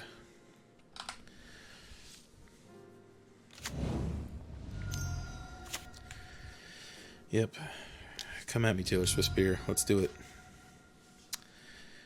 Alright. Flooded Strand. Pass. We're going to take some pain. We absolutely are, but Sunset Revelry will help us get back into this, provided that they don't somehow hurt themselves more than they hurt us. Skull Crack. Okay. Ow. Yep. That's how it's gonna go. Gonna get Triome. And then... Okay, that ain't bad. That ain't bad at all. Let's go ahead and say no more 1-drops. Get out of here, 1-drops. Pass. I don't think they can deal 13 damage to us this turn, but anything's possible in Modern, so we'll see. Skullcrack, alright. Getting close to the 13, and then Skewer the Critics. That actually does get past Chalice, because it's getting discounted here. This is getting dicey, but... do I want to just... See, my perfect world, I would eventually bounce the Swift Spear with Teferi, because then that just turns it off and lets me Solitude something else. This is dicey. They're tapped out. I'm going to hope that I can basically just do that. I'm going to play this Breeding Pool tapped. And then Sunset Revelry. Now I got blockers, got a little bit of life. Worst case scenario, I can still Solitude. And I basically, if I can Teferi get a Swift Spear back in their hand, then it's going to be difficult for them. Hard casting Skewer the Critics. Okay. That happened. Okay, declare attacker step. Throw a human in front of it. Alright. We're getting through it. Oh, okay. It is tempting to Chalice here. It is very tempting. Turning off the 2-drops could be good, but there's just too much potential for things to go wrong, so... Won't be able to Solitude for what that's worth. One. What am I doing? I got White Man in the pool. So 1, 2, 3. Teferi. Bounce the Swift Spear. And then I'm going to leave the human back to block just in case. Ooh, we might get there. We might get there. So plus Teferi. Let's see. I'm gonna play the Hall, and then turn off 2-drops.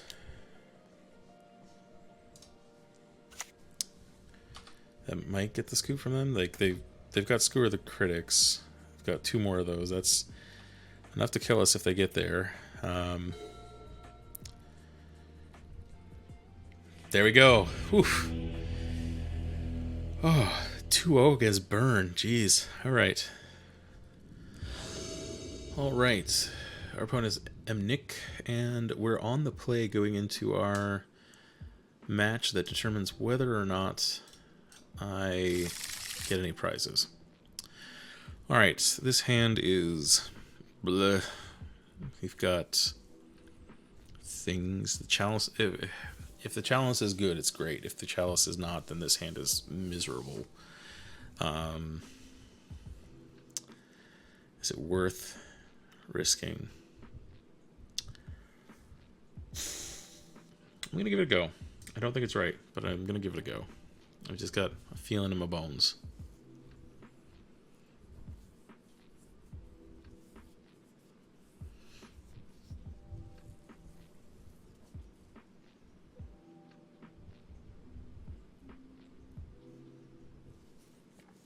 Opponent is mulliganing. So here's hoping that that works out in our favor. Okay, let's drop the P. Diddy and get this party started.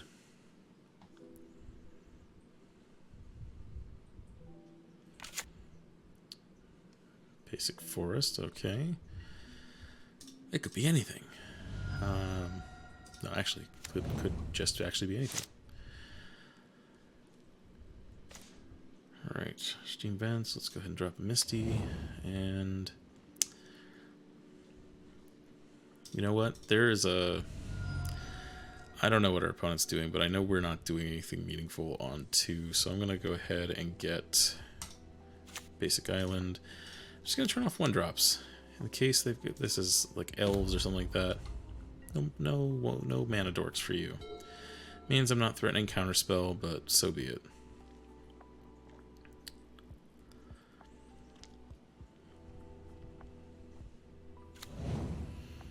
Okay, green-black. Get ourselves a Bajuka Gamer. Alright. So far, my level of terror is reasonably low. We'll see if that maintains. Let's go ahead and play Prismatic Vista, represent the Archmage's Charm. Pass.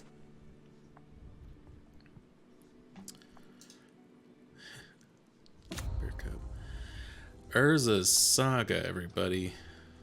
We finally went up against one. Dry to the Relesian Grove. I'm gonna go ahead and... Now, you know what? You can have it. I'm gonna regret this, but they can have it. Simic Growth Chamber. Okay. Picked up the basic forest. Okay, beginning of combat. I'm going to draw 2 cards. Before I draw 2 cards, I need to get an island. Now I can draw 2 cards. 1, 2, 3. Okay, well, those are cards. Oh, jeez. Alright, well, apparently our hand comes in exactly 1 flavor. Let's not pay the life. Not pay the life. Then I'm going to white, blue, blue. Teferi, bounce the Dryad. March will be good. It is not good right now. I'm not super worried about these Urza Saga tokens just because we have multiple Supreme Verdicts right now. This is starting to look like Amulet Titan, and so that's concerning to me. If that's the case, then future Chalices should probably be on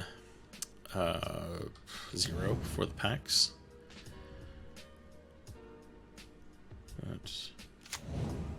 Celestial Sanctuary. Yeah, this is... Look, yeah, this is almost certainly Amulet Titan. I haven't seen this deck in action much recently, but I used to play it back before Summer Bloom was banned, so... Let's go. Spreading Seas, I'll take that.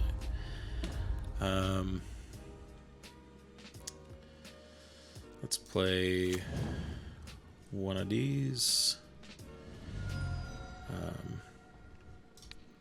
And we'll... So, do I Spreading Seas the Saga? Or these guys? I think the answer is the Saga. Dos. And then that makes it go away immediately. It's just like a Stone Rain, but in blue.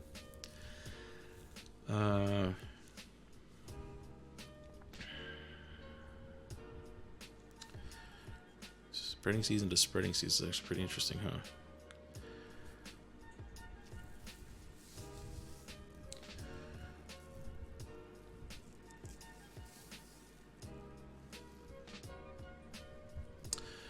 I think here, as tempting as it is to Spreading Seas again, I think you gotta leave it, and then March of Otherworldly Light. It'll still require me to exile a card from hand, but at least it won't be quite so nasty.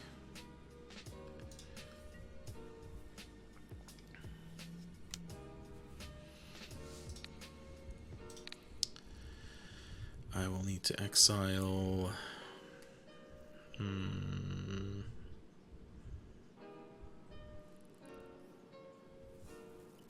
Get rid of an Emperor.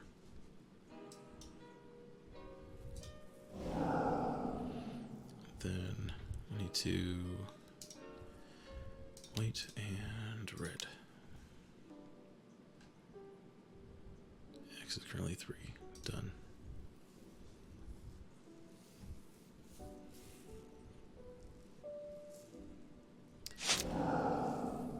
There we go. This constrains their mana a little bit. Not a meaningful amount, I suspect, but a little bit.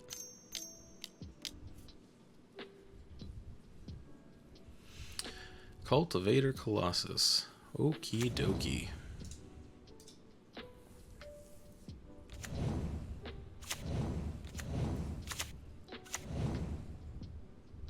Huh. It's a good thing that these triggers go on the stack after the Cultivator's ability goes off, otherwise it would just be draw your deck. Yeah, this seems good. This seems real good.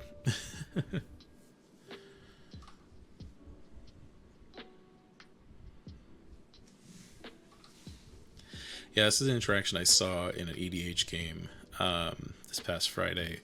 Is that someone didn't realize that like the triggers that happen from lands entering the battlefield don't take effect until after the cultivator's whole thing is done. So like it didn't impact like that aspect of it. Like there wasn't like bounce lands where they just sort of bounce a land and infinitely use Cultivator Colossus' ability.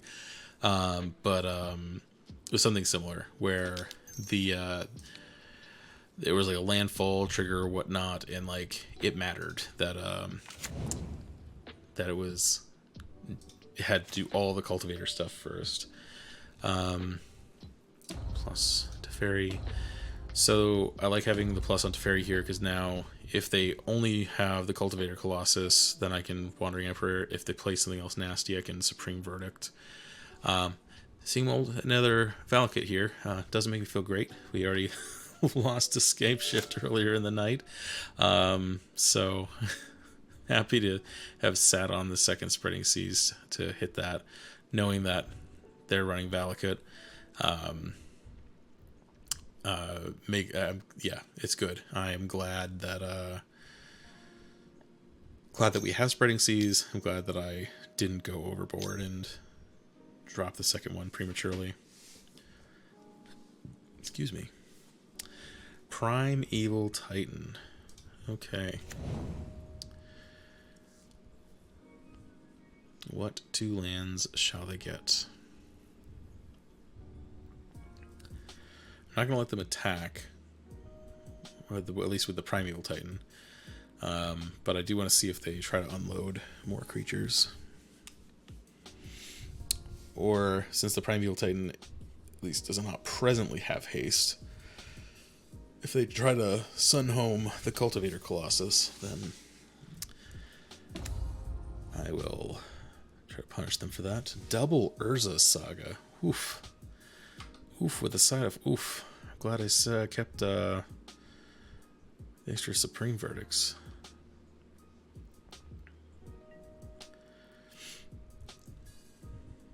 Getting a combat, okay.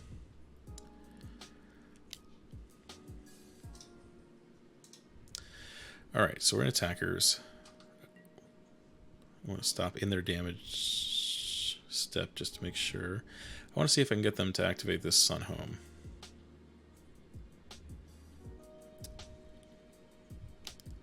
Yep. There she blows.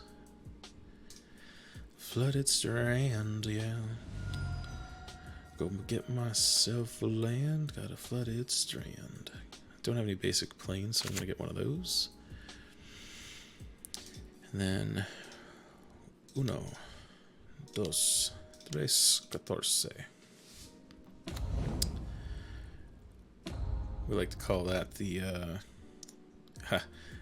definitely need to click the right button this time. I have never been able to, I don't know Spanish, so that one song by U2 ruined my ability to count in Spanish, just like full stop. Oh, I don't need this stop anymore. I don't like. I tend to set extra stops just in case of emergency because I am dumb. Okay, they did figure out to pick up the Valakut. My guess is that they're probably relying pretty heavily on Dryad of the Elysian Grove to supply them with mountains, and that is to our benefit because it means that Valakut doesn't really do a lot without it. So, alright. Pre-combat main phase. We've already plussed Fairy. Life is good. So, I will kill this prime time. Oh, I see the triggered. Yeah. I will kill this prime time before it attacks. Summoner's Pact. Oh my. Oh my. What are they going to pact for, I wonder? But yeah, so I will kill it before it gets to attack. But I want to see if I can get them to unload a bit more so I get more out of the Supreme Verdict.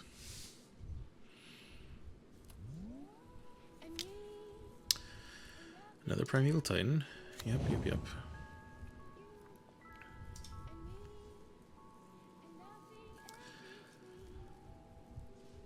I wonder if they're going to go for Slayer's Stronghold this time.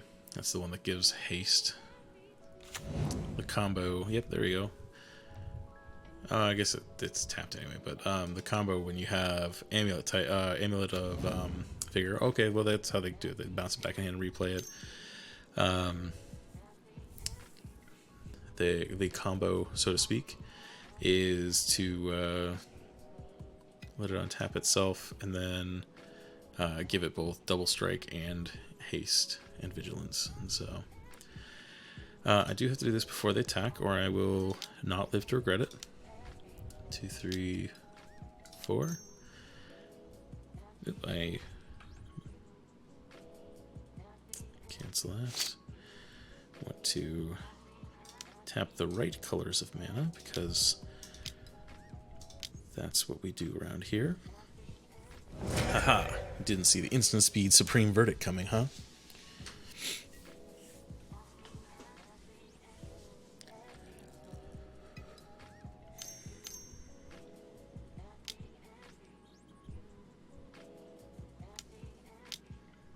Turn Timber Symbiosis.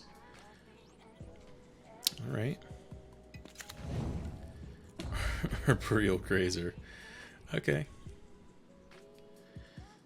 I'm shaking in my boots. Actually, it's a 3/6. Like that isn't bad actually. I'm not worried yet because I've got another Supreme Verdict that I could potentially do instant speed, but I think that's what I want to set up for. You know, it feels dumb considering that I'm like sitting on a Supreme Verdict, but I'm gonna make a Samurai. And then luckily Arboreal Grazer is really fun to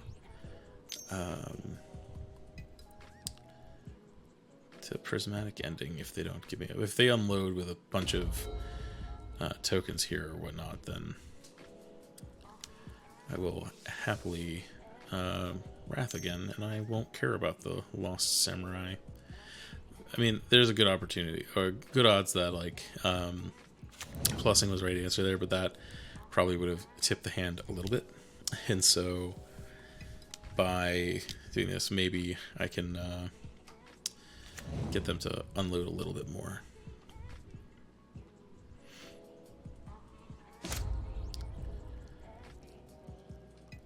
Because I'm in I'm in the driver's seat as long as I can remove things willy-nilly. Oh, that's why they haven't been playing Amulets. I've been preventing that from happening with my Chalice. That's actually the big upside of the Chalice move. Alright, so in this case, I can let them attack. I want to do the same game I did before, where I try to get them to dump as much mana into these suckers as I can.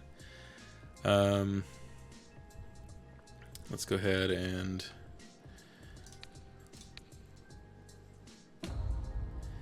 let's see. They're probably going to turn on the double strike.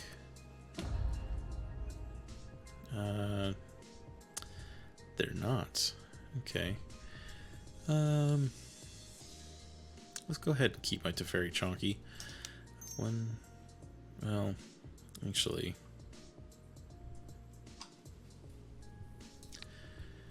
Prismatic Ending is the better call here. X is currently 0. I'm an idiot. Oh, I even talked about this in the deck tech, that you've got to add 1 extra mana to your Prismatic Endings. Okay, noted. I'm dumb. I'm going to Wrath here anyway. Blue.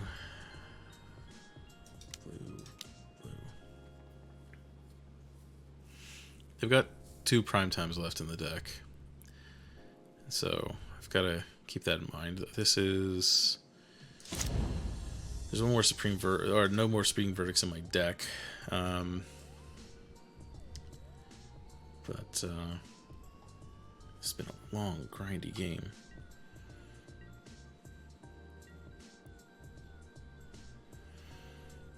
Yeah. Yep. I'm dumb. Alright, Otawara is good. Let's go ahead and put the Amulet figure back. Plus on this. Now we got a Counterspell. I'm a happy camper.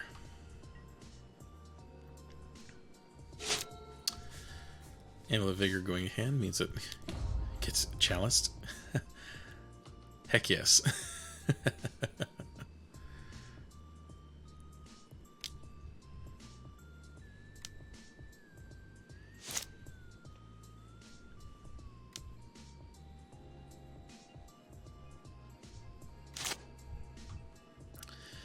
Them tapping the cavern there tells me that okay, they get another cavern. Okay. Beast. Okay, yeah, so it tells me that they don't have a prime time in hand, but show me a moose.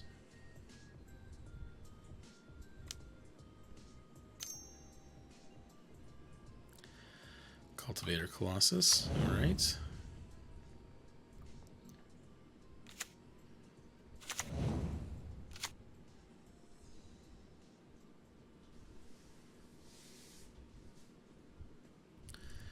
Slayer Stronghold gives it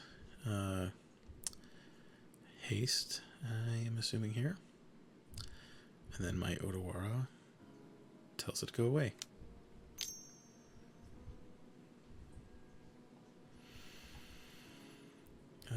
One, two, three, and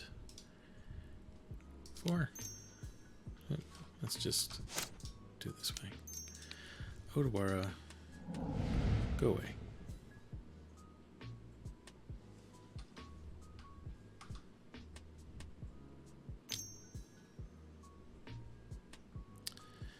Dryad is how Valakut kills me, so I have to say no to that.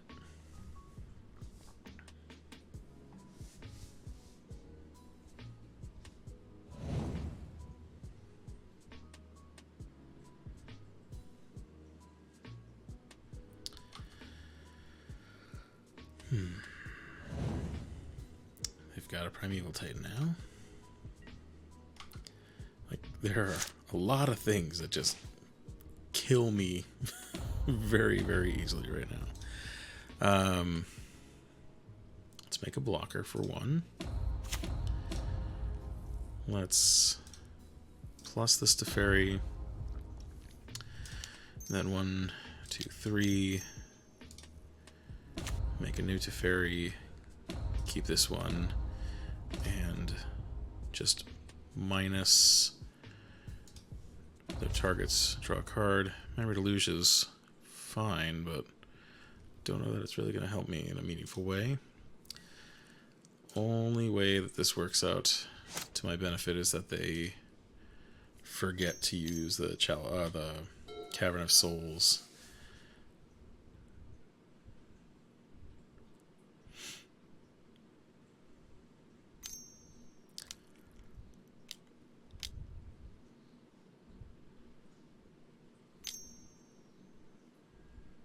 Okay. Hell, at this point, they may be out of lands in their deck. Obviously not, but it's funny to think that might be true. Yeah, I think after all this time, they might finally have me just because I've run out of gas.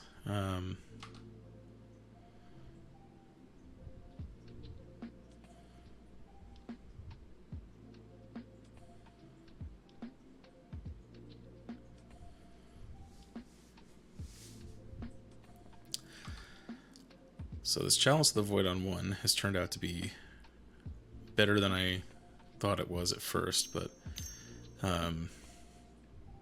most of the other things I've done here have been a little underwhelming. Cultivator Colossus, alright. Alright, so I don't think they're going to be able to give double strike to things. They will probably be able to attack hastily with the Primeval Titan, though. Maybe that's good enough.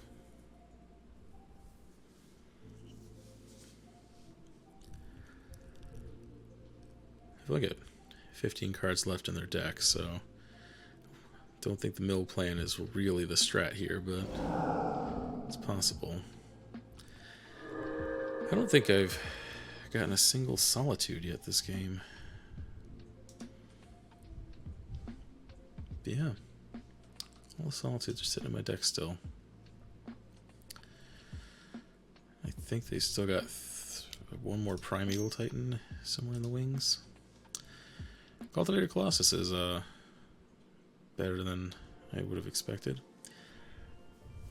Yeah, unfortunately this is not going to matter very much, is it?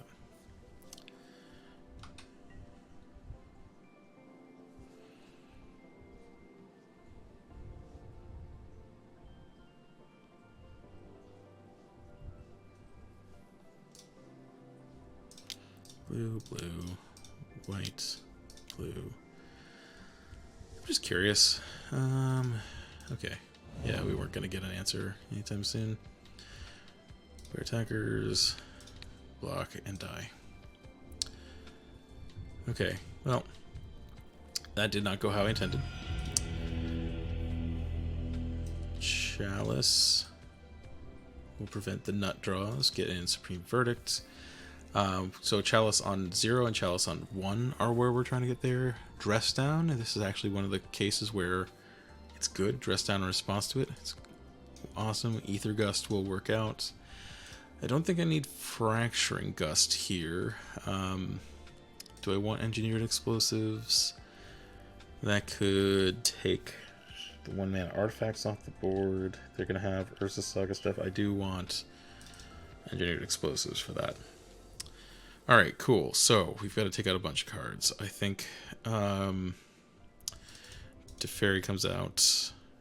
March of Otherworldly Light's fine. Prismatic Ending is just aggressively okay, I suppose. Boom, boom. I've taken out Jace basically every time. I've learned something valuable about Jace here.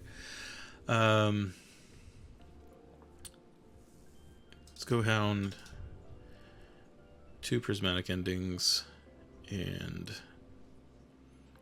Shark Typhoon.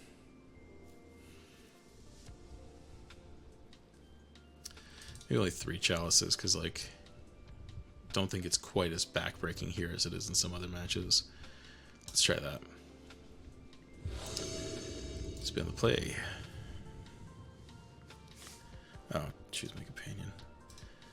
Companions and Mystic Gate. I absolutely hate them in this on Magic the Gathering Online. This is okay. It's like, yeah, it's just okay. Like that's all there is to it. Keep it.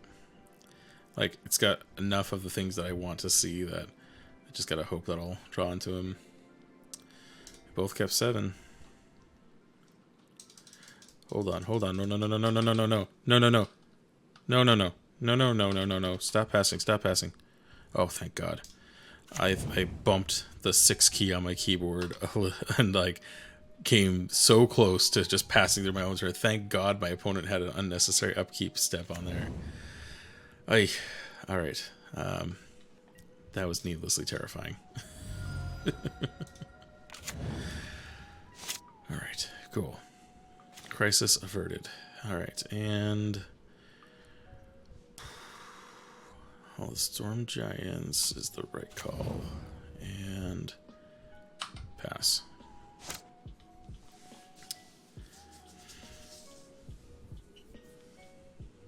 Yeah, with all their bounce lands, the Spreading Seas are not as good.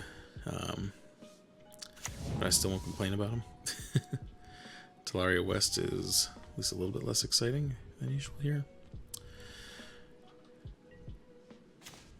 Alright, Prismatic Vista and pass. If they make me counter something, then I'll get blue. If they don't make me counter something, then I'll get white. So that way I have 3 colors for Dryad of the Legion Grove. They're off to a slow start, but that does not mean that this is in any way bad for them. I do not... No, I can Prismatic Ending that very, very easily. So, given that that's my target for a Prismatic Ending, I'm going to get blue, and I'm actually going to just draw 2 here. Yes. The alternative is I can take their Amulet, but I think this is the better call. March is fine. Does that change my opinion at all? No. Okay. Misty, then white, Prismatic Ending, white, done. Then pass.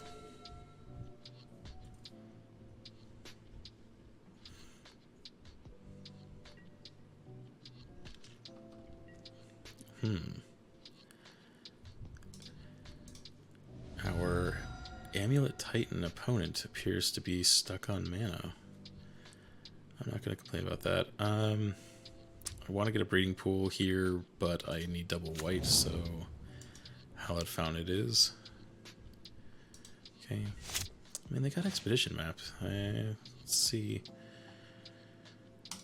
They've got shenanigans planned, I can tell. I want to be able to ferry. Let's see. What's the worst that happens if they to ferry? Or if I to ferry, rather.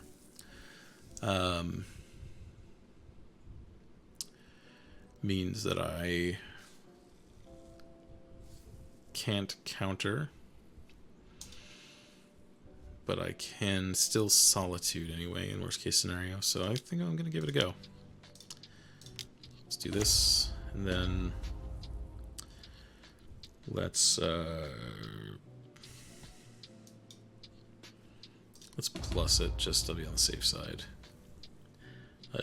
Drawing a card.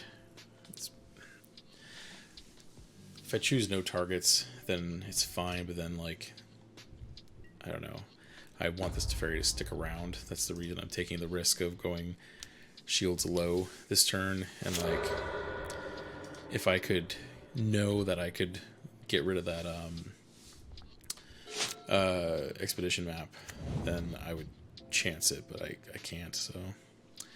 Okay, well, here comes the Dryad of the Elysian Grove, so that's helpful. Yep.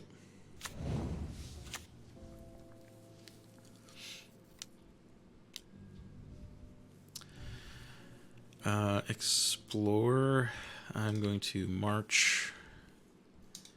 Then I'm going to exile Solitude.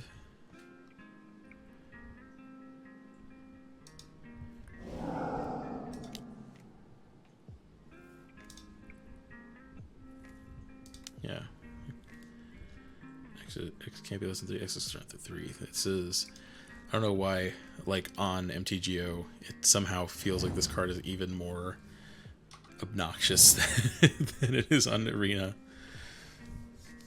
Like all of those, it's just like the steps you have to go through to declare what you're exiling to reduce their cost is a little intense. Alright, so they were probably really looking forward to Valakuting the crap out of me there, and I think I probably foiled them.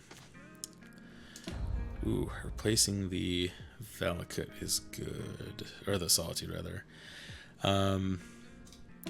I've got enough action here that I'm just going to do that. At least for now, their cavern is stuck on Dryad, so we call that a win. They didn't play a land off Explorer, so maybe they were just cycling and hoping to get another land, but it's interesting. They've missed a couple land drops that they seemed to not have to this game, so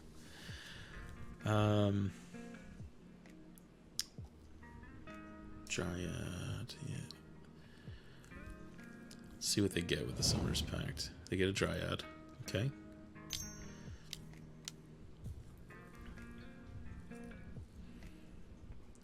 Yep.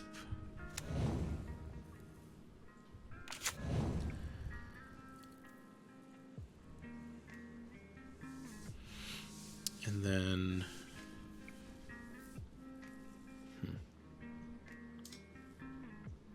I'm just gonna cast this Solitude, so that way I've got a beat stick, and I can still Solitude again if I need to, but this isn't a particularly good board to Wrath on. This prevents them from playing another land this turn, keeps them from continuing to dome things, and because I turned off the number of mountains, it no longer had enough juice to hit Teferi at all. All in all, I call that a success. I'm gonna plus Teferi again. I want to be able to leave up the Wrath there. Bouncing their Amulet is not going to do a ton, so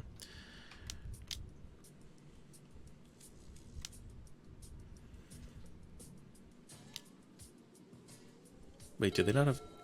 Oh, okay, sorry. For a second I thought they didn't have double green, but they do have double green. I was going to say that would be a fun way to win.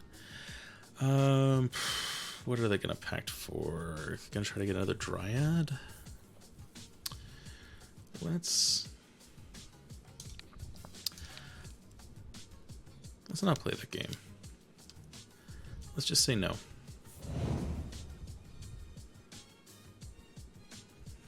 Let's continue to just say no to the drug that is free tutors.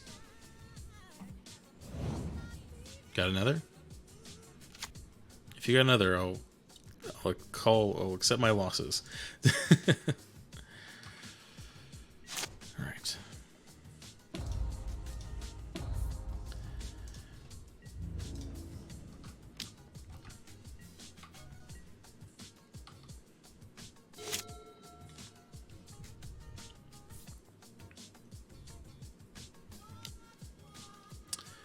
Boreal Grazer, okay.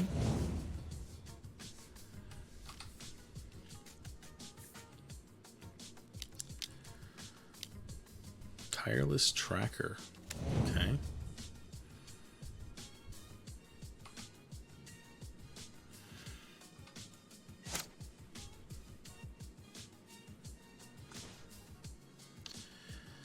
March, I like it.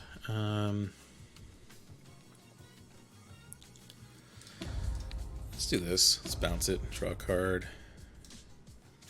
Land is unexciting, but will ultimately be useful here. Let's continue to attack.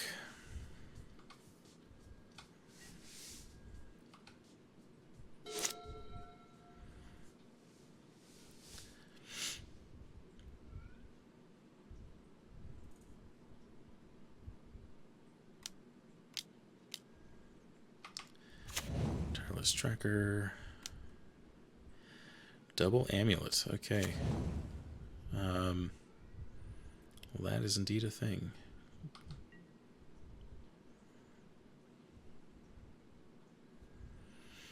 End step. Let's go ahead and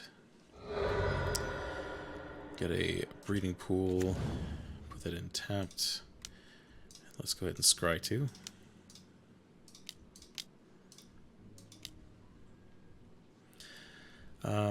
I will keep both of the... No, I'll put the Flooded Strand on the bottom, Prismatic Ending on top.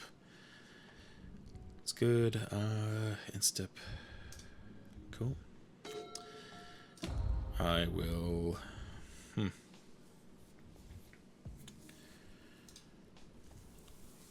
Here's what's going to happen. I will... One,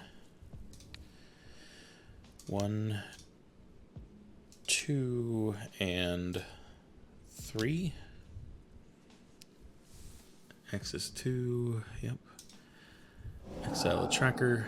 Go to combat.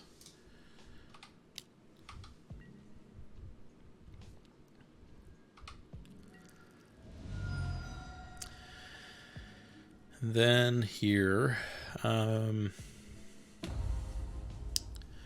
think I want to draw another card. So I'm just going to target this.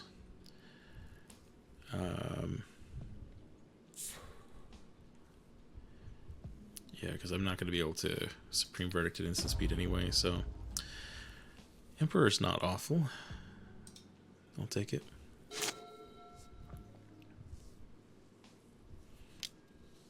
Yep. They're not going to be short on mana anytime soon. Prime Evil Titan. My boy. My boy. Let's see.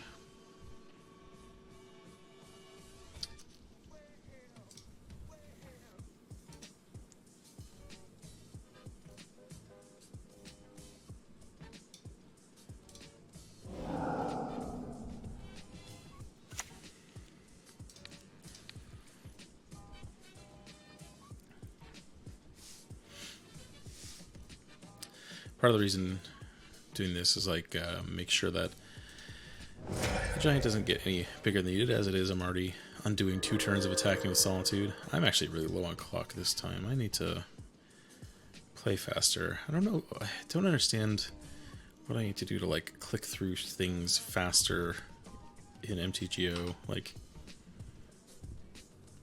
presumably, I'm just not hitting the 6 key often enough, but I like to be able to respond to things. That's the whole point of MTGO. Be able to respond to anything.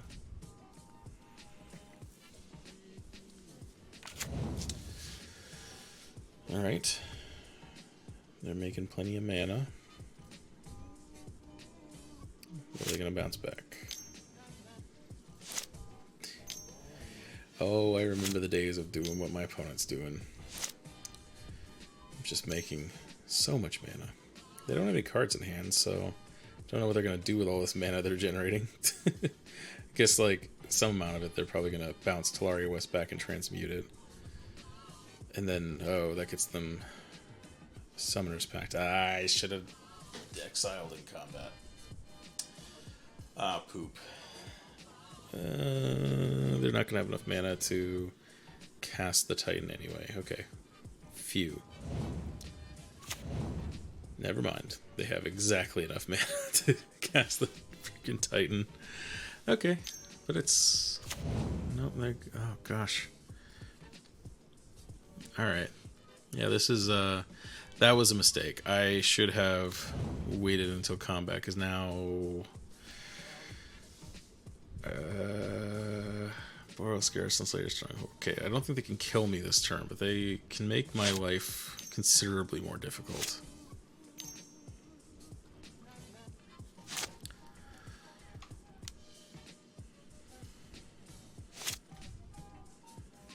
Oh, but when they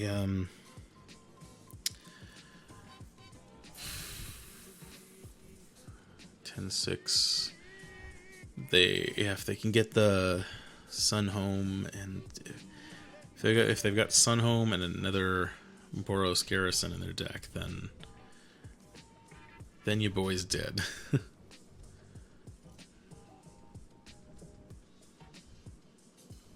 Yeah, I should have done it in combat. I was trying to avoid giving them 10 life instead of 6, but okay, yeah, there's the Vesuva. Okay, yeah, this... Actually, I might survive just because Solitude has been attacking with lifelink for so many turns. Okay,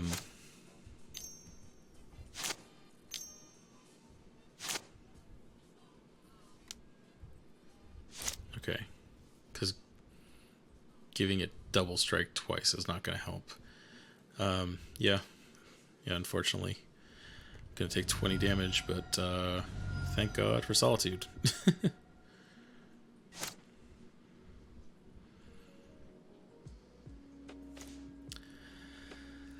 Alright, Chalice of the Void on 0.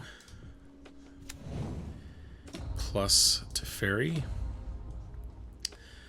And then, yeah, let's pass. I don't have enough time on the clock to win this match anyway, but this has been interesting.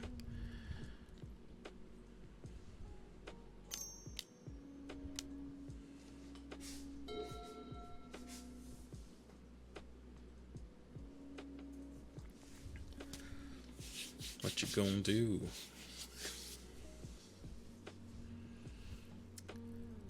Cannot afford to let that attack, unfortunately, so white, blue, kaboom.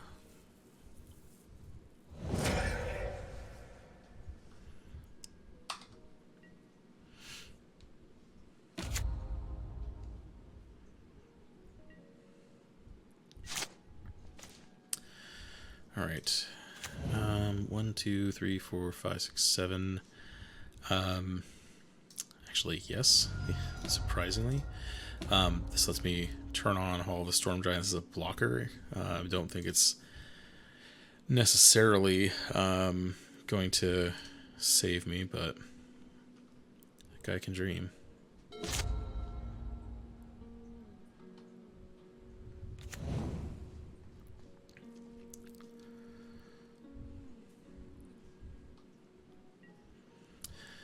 End step. Let's go ahead and scry 2. 1, 2, 3, and 4. Prismatic to the bottom. Counterspell to the top.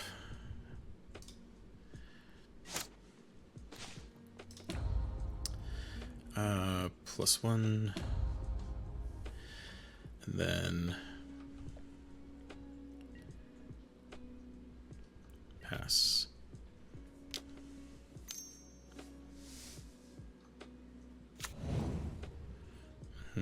Yep.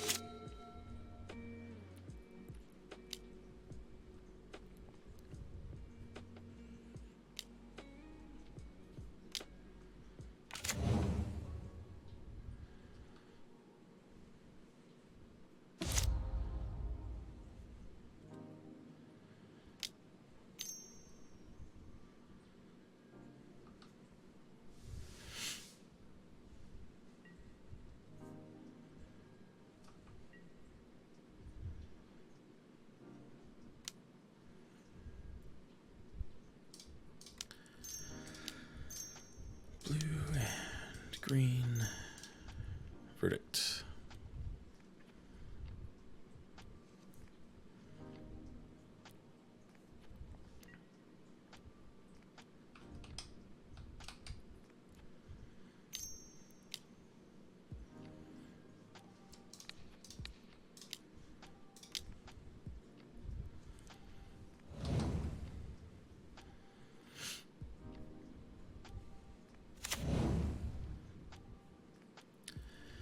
One card in hand.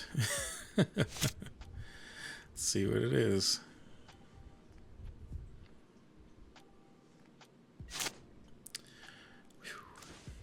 Okay. Plus, then, let's see. Do I have enough mana to leave up Hall's to Archmage's Charm with Hall of Storm Giants back up? I do not, so I'm gonna pass.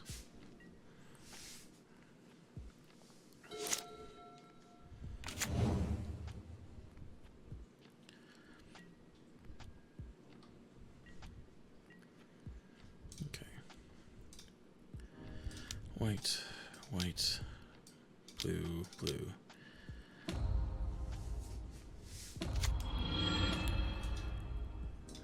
Make it 2/2.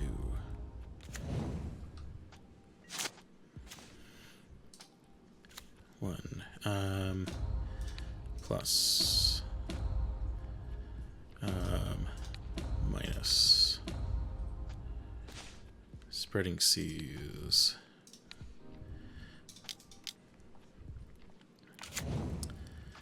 Draw a card.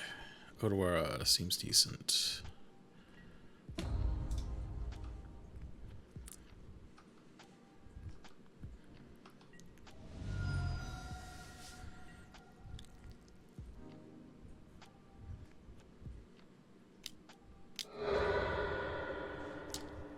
Okay, they blew up my creature land, which is fine. I mean, not fine, but not in any way shocked about it.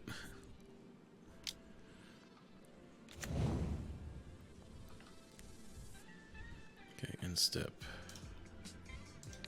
Draw 2. Blue, blue.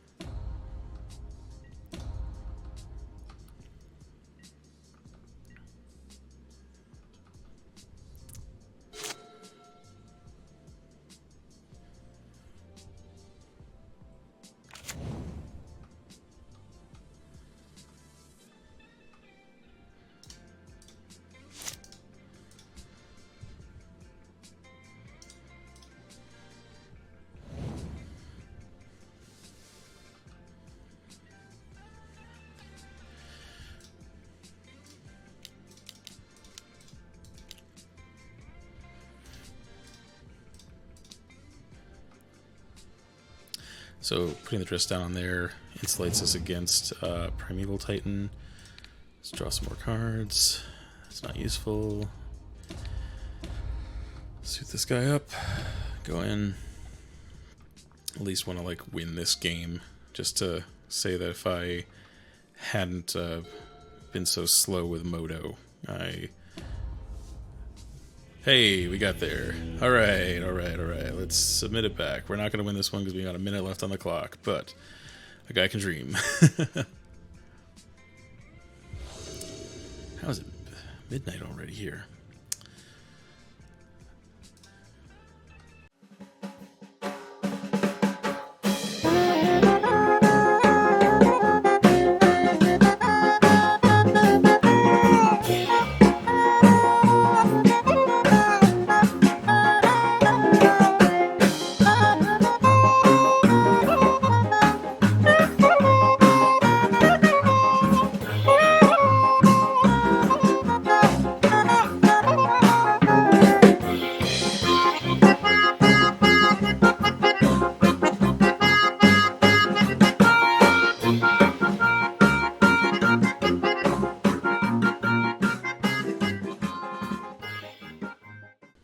Sorry for going quiet here. I'm trying to like play as quickly as I can to just like see if maybe there's a chance we could pull this off. I think we're doing pretty well so far this game, but like 9 seconds on the clock to 27, like it's closer than I would have expected by a pretty large margin.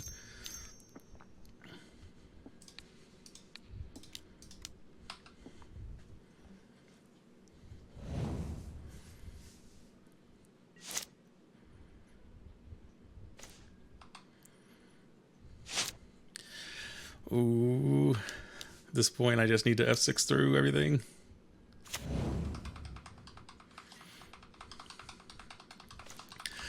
Okay, we got there on the clock. Yes. Okay, I don't know that I actually deserve that win, but I'm gonna take it. Like, we were doing pretty well there, but like winning on the clock. I mean, I went into ultra silent mode in there, but the way that one was going is like I had control there. Eventually, I would have dropped out Solitude. Honestly, like I don't think either of us was playing the way you normally would play that third game under normal circumstances. But hey, you know, we got a treasure chest out of it, so why not? And I got my play points back at the very least. So there we go. So the deck went 3-2. I will say, like, losing to Goblin Charbelcher, it is what it is. Like, there's only so much I can do about that. It's not the sort of thing that's worth like dedicating sideboard slots to, and so like the whole point of running Goblin Charbelcher at this point is that it catches some people off guard. The game against Scapeshift, like, again, it's another one of those like corner cases where like I should have been better prepared. I think I made some mistakes in game 2 of that one, but so this league, I think it could have been a 4-1 if I had played tighter against Scapeshift, but those last 3 games, like, boom, 2-0 against Burn. We, did, I think 2-1 against, actually, was it 2-1 or was it 2-0? It was, either way, we won against Murktide, which is the current boogeyman of the format. And then Amulet Titan, which is still a scary deck, even, this many years after it was neutered a bit. I'm happy enough with the outcome here. So looking at this deck, the main deck Spreading Seas is pretty good. It just kills Urza's Sagas, and then we just happen to go up against 2 different decks that were making use of Valakut for the kills, and so, I'm happy with that. The first thing that jumps out to me as the 2 things that were totally underwhelming, Jace never felt meaningful, and I kept being like, okay, well, at least is it easy to side out. His bounce is just a worse version of 3 fairies, and then the pluses, like, if you have the luxury of doing either of those things in the current modern format, you're probably so far ahead that, like, Jace isn't making the difference for you. So, Jace, man, like, you used to be so scary, but, like, you're just not that good anymore. It's all about Teferi now. Shark Typhoon kind of underperformed here, honestly, too. Like, normally I really, really love Shark Typhoon, but it just didn't feel good in any of these matchups. And so, like, I don't know.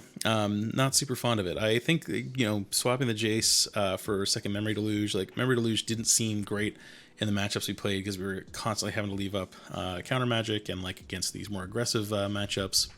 But normally it's pretty solid here. I actually really like the sideboard for this one. The Fracturing Gust is a little bit of a bleh. I might skip that if you are going to go down this path, but it's pretty decent. All in all, there's some interesting choices here, and I might change the ratio of removal spells a little bit, but, this is pretty solid. Of all the modern Azorius Control decks I've tested, this one is, it's a winner. It came out positive. 3-2 ain't bad. Anyway, I hope you enjoyed this video, and if you did, please drop it a thumbs up, and if you like what we're doing here, making control decks, at a regular basis, I'm hoping to get back to a weekly schedule now.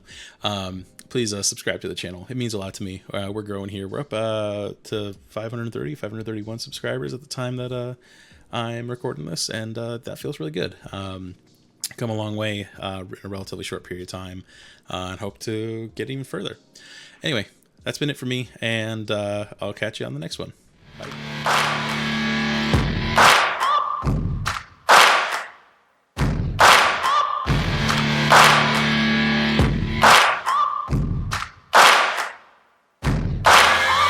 Searching for greatness in a sea of the dying and shameless. A sea of the aimless. I don't wanna be one of the nameless.